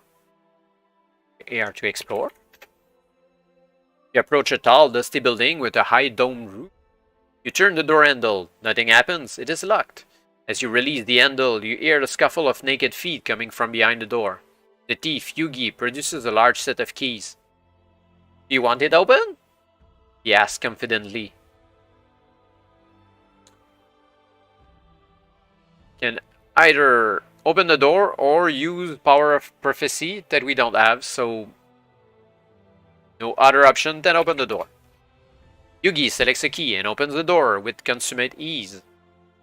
The room is full of shadows, but as your eyes adjust to the light, you see a huddle of people crouched in the corner. They are gnawing on a large bone. They seem frightened by your appearance. Suddenly the largest of them stands, screams a frantic cry, and runs straight at you. Wildman, combat skill 14, endurance 20.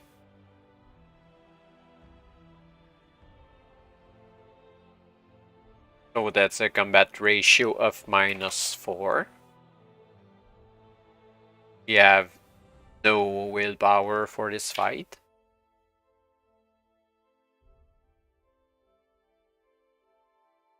And we are so weak and wounded that we're weaker than a wild raving man gnawing on a bone.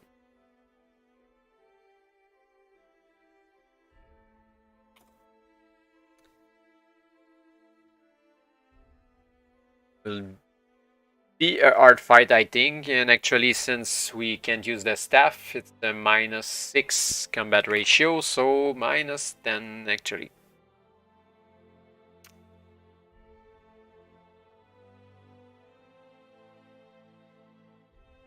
I don't think we'll survive this. First round. 4. Not really good. 7 damage to us against 1 for the enemy. An 8. 4 to us against 6 for the enemy. Rather 5 plus 1, 6. And I think we're dead here. Yep.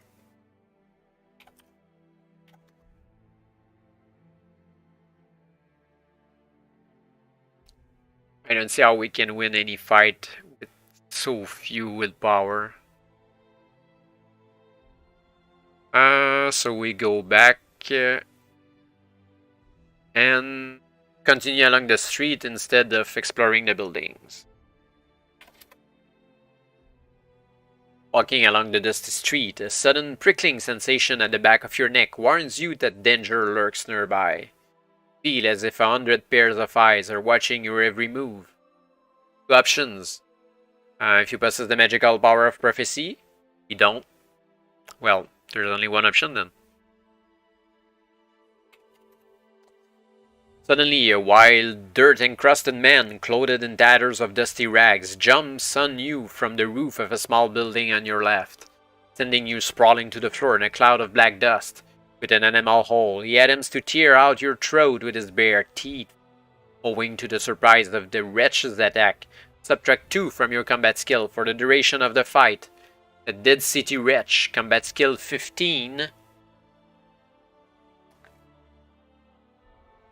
So we're -5, -2, -6 for the broadsword. -13 combat ratio. And he has more endurance than the previous wild man, so that's a worse fight than we had before.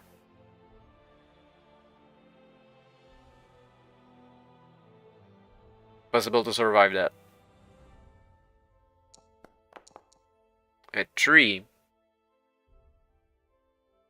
8 damage against 0. And a 1. Oh, pathetic. We're killed instantly.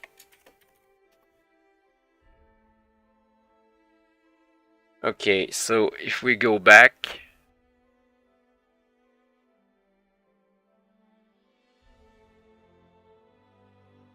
we don't have any option.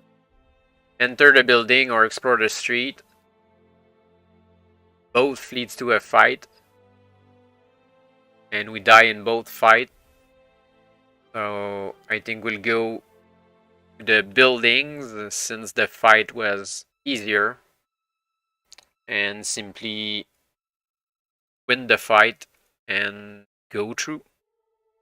Nothing had happened.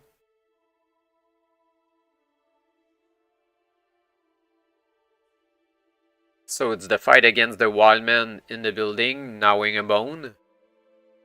At the side of your wizard staff, that is useless. And in the light of the damage that it has inflicted on their fellows, the wild men rise up in fear and make a run for the door. You can stop them from leaving by attacking them, or conserve our energy and let them go. I think we should let them go. We don't have any energy to conserve. The wretches fight with each other in a contest to be the first to leave. Once they have slain one of their kind, they rush through the door. Outside, the street is now full of wretches, and you scour the room to try to find another exit. You discover a small door at the far end of the hall, which opens onto a narrow alley. A loud banging warns you that the wretches are attempting to break down the door of the hall. You can stand and fight, or enter the alley. We know that fighting those wretches is an impossible task, so let's run. Soon you are lost in a maze of alleys and side streets, all lined with small buildings. Above are a confusion of crisscrossing walkways. Two options: we can climb the wooden stair that leads up to one of the walkways, or enter one of the small dwellings. Try the walkways with ReV the Kundi might be a good way to take. You begin to climb the stairway, but you have only taken a dozen steps when suddenly they collapse, dropping you, ReV and Yugi, to the ground in a cloud of dust and rotten wood. You have lost one endurance point due to the fall. As you are picking yourselves up, a crowd of wretches pours into the side street. A large, airy man carrying a wooden club gives you a malicious grin. "Big trouble," comments ReV as you are led away by the mob. You are taken to a building that might once have been a temple. Here, the ragged crowd throws you into a deep pit. You are now in total darkness. If you wish to make a light from your staff at the cost of 1 willpower point, or if you do not, actually we can go negative, but I will take a do not here, since we don't have any willpower. You must eat a meal now or lose 3 endurance points. Let's see, it's something that we can do.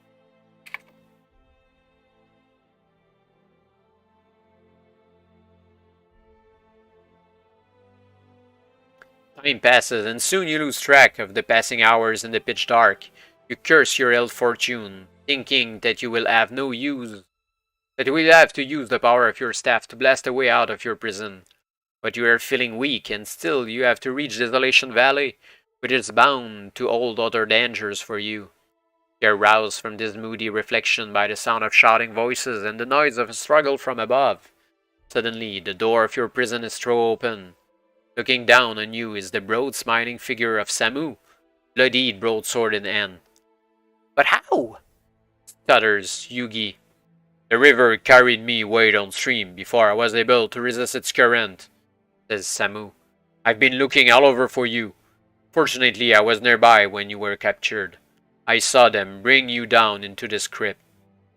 He turns and slashes at the wretch, who is trying to drag him away from the door. The wretch is swatted like a fly, and Samu turns back to face you. "Come now, we must hurry." He pulls you out, each in turn, stopping to deliver a kick at 2 wretches, block the doorway from the crypt. "This way," he says, indicating a narrow passage that leads upwards. "These creatures seem reluctant to travel this passage. They will not follow us, I think." You run along the passage as fast as you can, with Samu protecting the rear. At the end of the passage is a heavy door. ReV swings it open and charges through. Samu throws the door shut, and Yugi, with his vast knowledge of locks, triggers the door lock with one of the many strange tools he carries for that purpose. The passage winds on for many miles, and soon you have lost all sense of direction, and can no longer tell whether you are traveling towards the Mountain of Morn, or away from them. Finally, the passage ends and a secret hatch opens on to the balcony of an ornate building.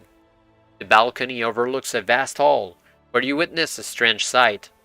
An old man in tattered ermine robes sits upon a broken throne, surrounded by a bizarre gathering of people.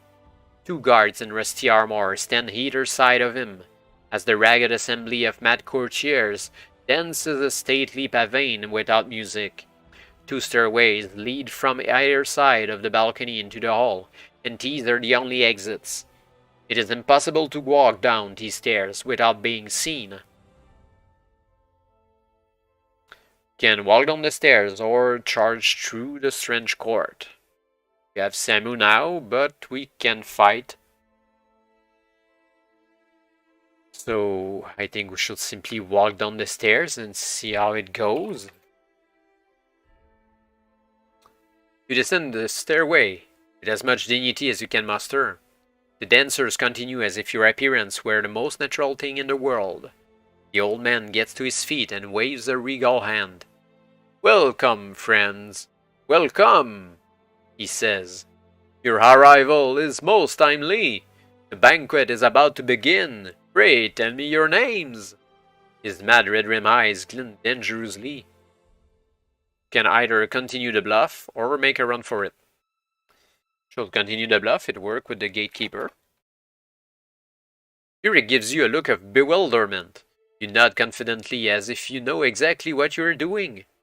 The bizarre procession of madmen and madwomen moves at a stately pace through the wide archway that leads from the throne room. Samu looks as solemn as ever, but Yugi's face wears an expression of astonishment. You enter a dim, candlelit hall dominated by a long table. Rats scuttle across the table, running for their bolt holes as the assemblage enters the room. You sit down and wait to see what happens next. "Dinner is served," announces the gaunt, grey-faced servant. A limping, squeaking, three-wheeled trolley is pushed into the room. At the far end of the table, the deranged king moistens his lips with his coated tongue and tucks the tablecloth into the top of his torn silk shirt. The tarnished silver dish is uncovered, and a wave of revulsion churns your stomach. On the silver platter is a hideous array of human limbs. The king stands up, brandishing a rusty carving knife. "Would you like an arm or a leg?" he inquires innocently. We don't have the magical power of prophecy, so we either accept or refuse. Not really what he asked, but let's eat, I guess. Or try to. With a weak smile, you thank the king. "Either," you say with a gulp of dismay. As the nightmare banquet continues, you and your companions watch with mounting horror as the court feasts on human flesh. "We have to get out of here," whispers Yugi, his face tinged with green. Having dined to satiety, the king rises. "And now, dear guests and friends of Ganima," nods in your direction, "I must retire to my chamber. A good morrow to you all." The king departs. Soon the courtiers leave, and you make your way from the banquet hall. Now you are alone. You decide to try to find a way out of the palace. You can return to the throne room, or take a passage left or a passage right. When the option is there, we take left. Should have checked maybe the throne room before though.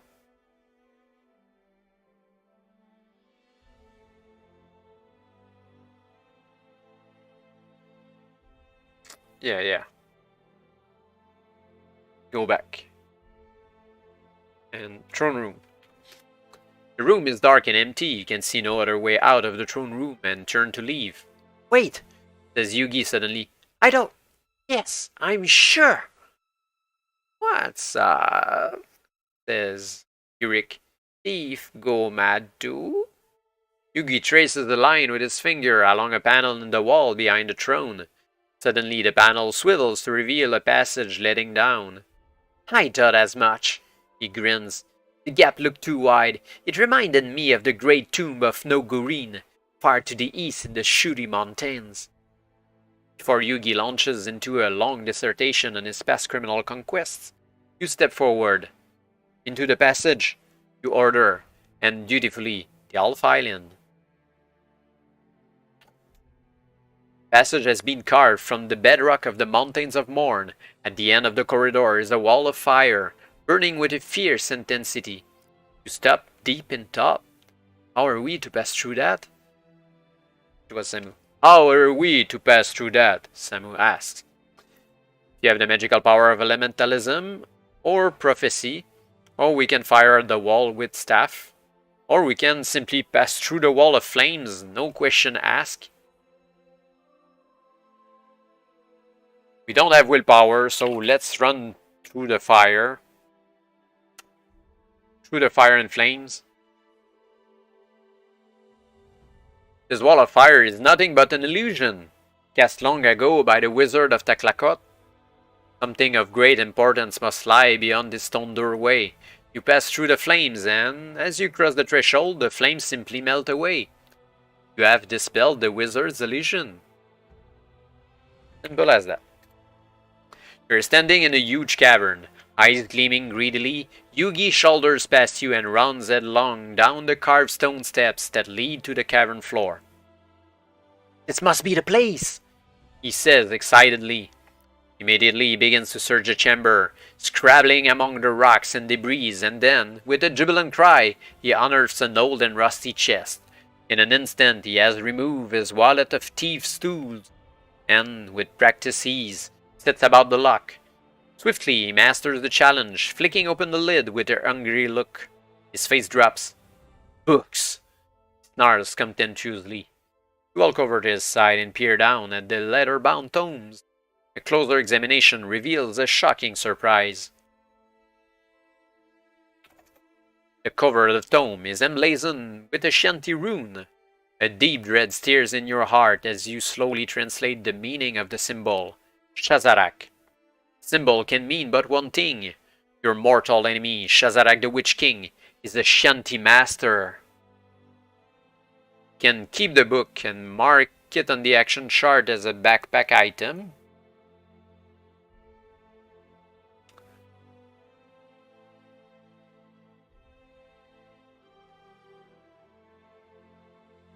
Hard to say how to note it. Maybe Shazarak's book.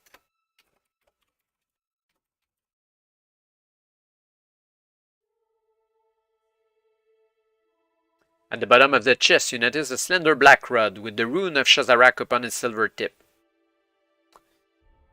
Black rod is a special item.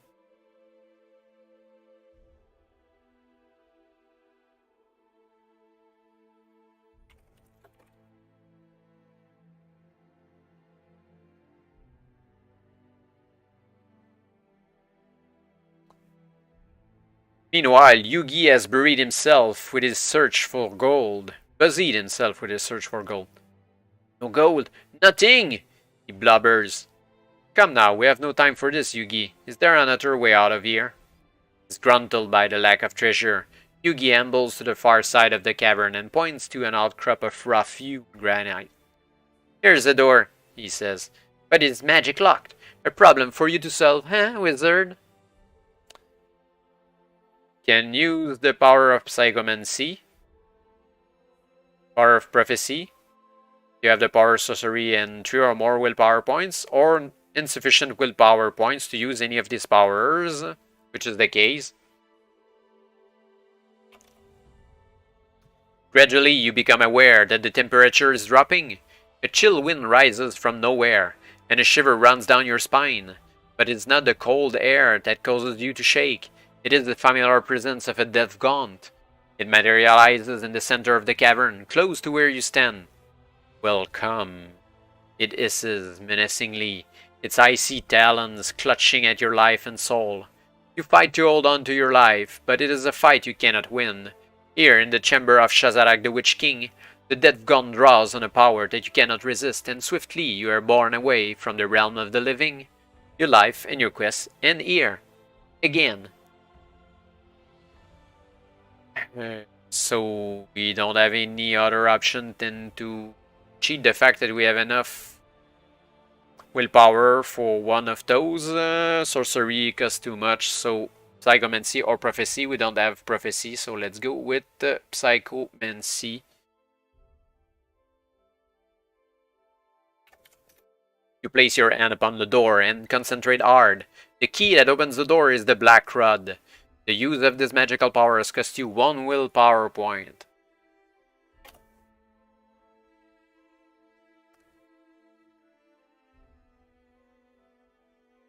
Can use the black rod to open the magic lock door or the use magical power of sorcery, so it will be the black rod.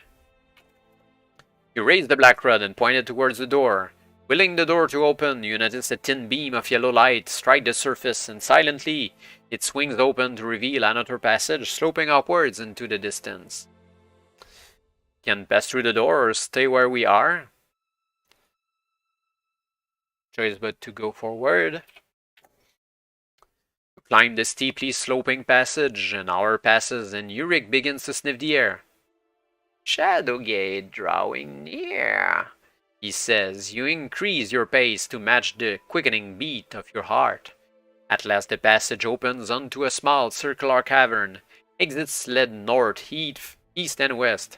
You can take north, west or east or use prophecy, so it will be east since we have the option.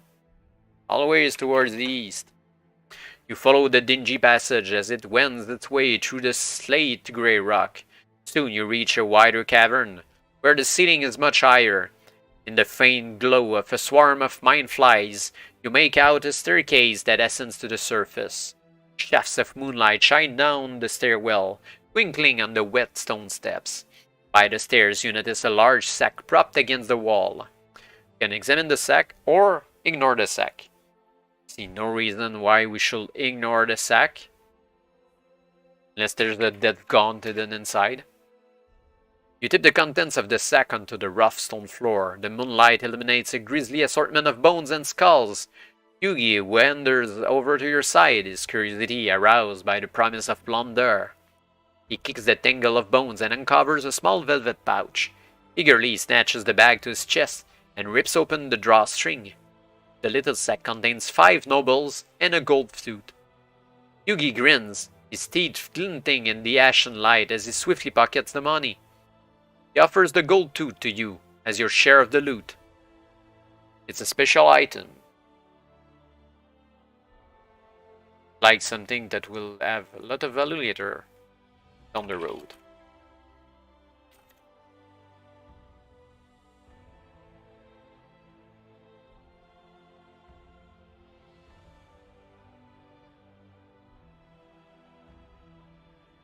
Update the map where we are here. Urban City.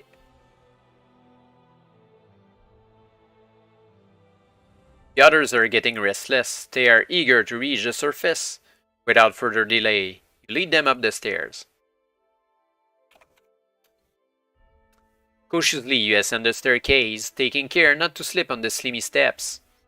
As you near the surface, you catch your first glimpse of the full moon that shines down on the desolate plain of Taklakot. It is covered with potholes, and as the night wind blows across them, they sigh and wail like some monstrous creature in pain. How long has the full moon been shining? Oh, that was ourselves. How long has the full moon been shining, you ask Yurik. Me not know, he says, shrugging his shoulders. Once more you push on across the moonlit valley, taking pains to avoid the many fissures and holes that crack the surface. I feel the shadow gate, says Yurik suddenly. It below the ground. At that moment there is a long baleful cry, and a gruesome sight emerges from the shadow of a crevice. A snake-like creature.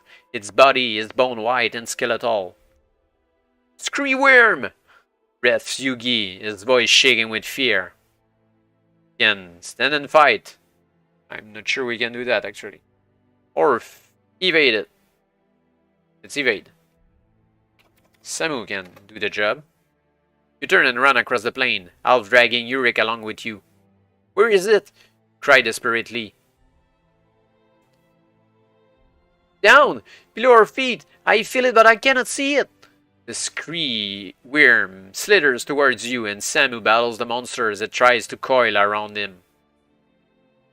And try to help Samu. I don't really see how. But poor Samu, we need to help him. Staff raised above your head. You wait for your chance to strike. Samu's defense against the scree worm is a dizzying blur of sword strokes. The worm's attack weakens, and as it does, you strike out with the might of your staff.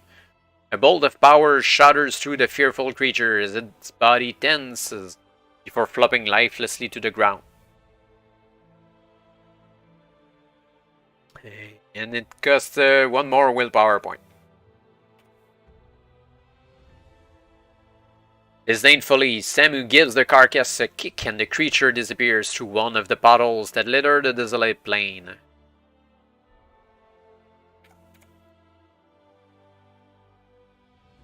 Rick points to a place directly below him.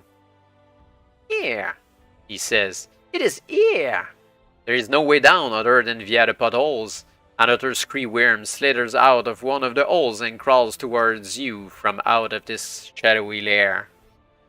If you have a rope, actually, we have part of a rope. They never said to destroy it, so actually, I think it counts as a rope. Call over to Samu. Guard this entrance, you say, tying the rope around you and indicating the hole you intend to descend into. He gives a grim nod. Yugi, say, feed the rope down gently. With these words, you leap to the edge of the hole and begin to lower yourself down slowly. You land safely at the bottom and wait for Yurik to clamber down. A lifetime of tree life has made him more than capable of climbing safely to the ground beside you. You are standing in the middle of a honeycomb made of stone. The light of the full moon streams through the holes in the surface of the plain, and the maze is bright with translucent light. Yurik sniffs the air. Follow me, he says, with tension mounting in your heart. You prepare to meet your enemy. There, says Yurik, pointing. Beneath the opalescent light, you see a great pool of darkness. Where? Say, I see only dark. Stop abruptly in the middle of your sentence as a vast, looming shadow ripples and takes shape. Standing guard over the side of the shadow gate is a creature of shadow, a Cleasia, sent by Shazarak to thwart your final attempt to step through the door and into the Dacian plain. These servants of evil feed on the energy of human souls, draining their being like a vampire drinking of life's blood.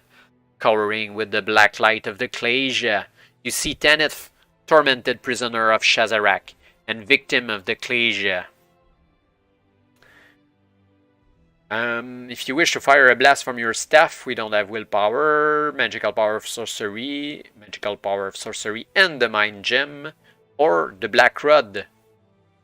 Try out the black rod. Maybe it won't use power. The rippling shadow of the Cleasia burns momentarily, and the yellow eyes, like fangs, shine with hunger that almost forces you to step back. Such is the intensity of the malice glinting there. You can fire a beam at the Cleasia using the power of the black rod.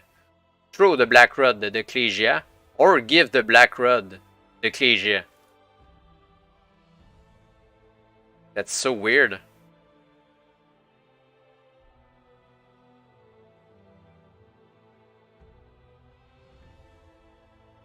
That's so weird.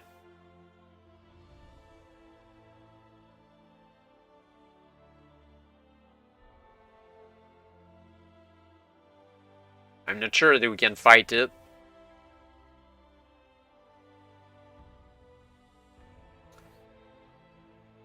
Throwing the black rod seems like not a good option.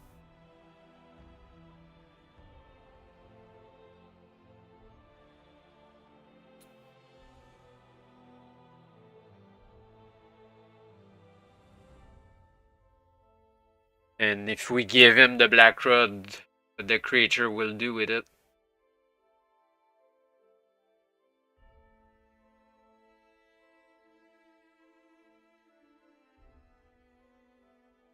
I really don't see how we can win this fight with minus 13 willpower, so I think we should simply give the black rod and see how it goes.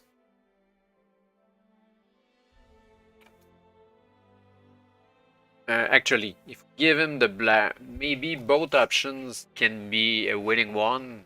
But if we give the black rod, we won't have it for the future adventures. So actually, we should try to fight it just to not lose the black rod. You point the rod at the Ecclesia and its yellow beam of light strikes its body. You watch as the light is absorbed by the darkness of the creature. The black rod begins to feel warm. You can stop the attack or continue the attack.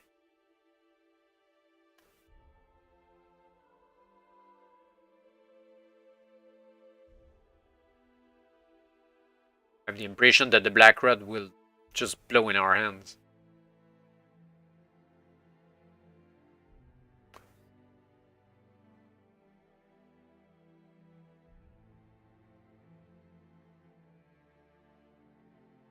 I think we should stop our attack. But it circles us back to 229. So we can fire the beam. Otherwise it will probably explode. Throwing the black rod kind of useless. So finally we have no choice but to give the black rod. Okay. Dwarfed by the looming shadow beast, you step forward. You offer the black rod of Shazarak with a terrible fear in your heart. The demon surges towards you and the black rod is drawn from your grasp. Despite the soullessness of the being, the Ecclesia emits a great howling yell of triumph and expands like a great black cloud of terror. With the black rod in its possession, it is freed from the mastery of Shazarak, free to roam the universe at will. As the Ecclesia soars up into the air, its shape extended like a great bat's wing, the Shadow Gate truly appears before you. A great grey arch, a window to other worlds, filled with formless mist and nightmare glimpses. Then it stands before you on the other side of the threshold and, without hesitation, you step through. Your further journeys in the Dacian Plain will be chronicled in Book 3 of the Grey Star series entitled Beyond the Nightmare Gate. Next week, same time, same channel.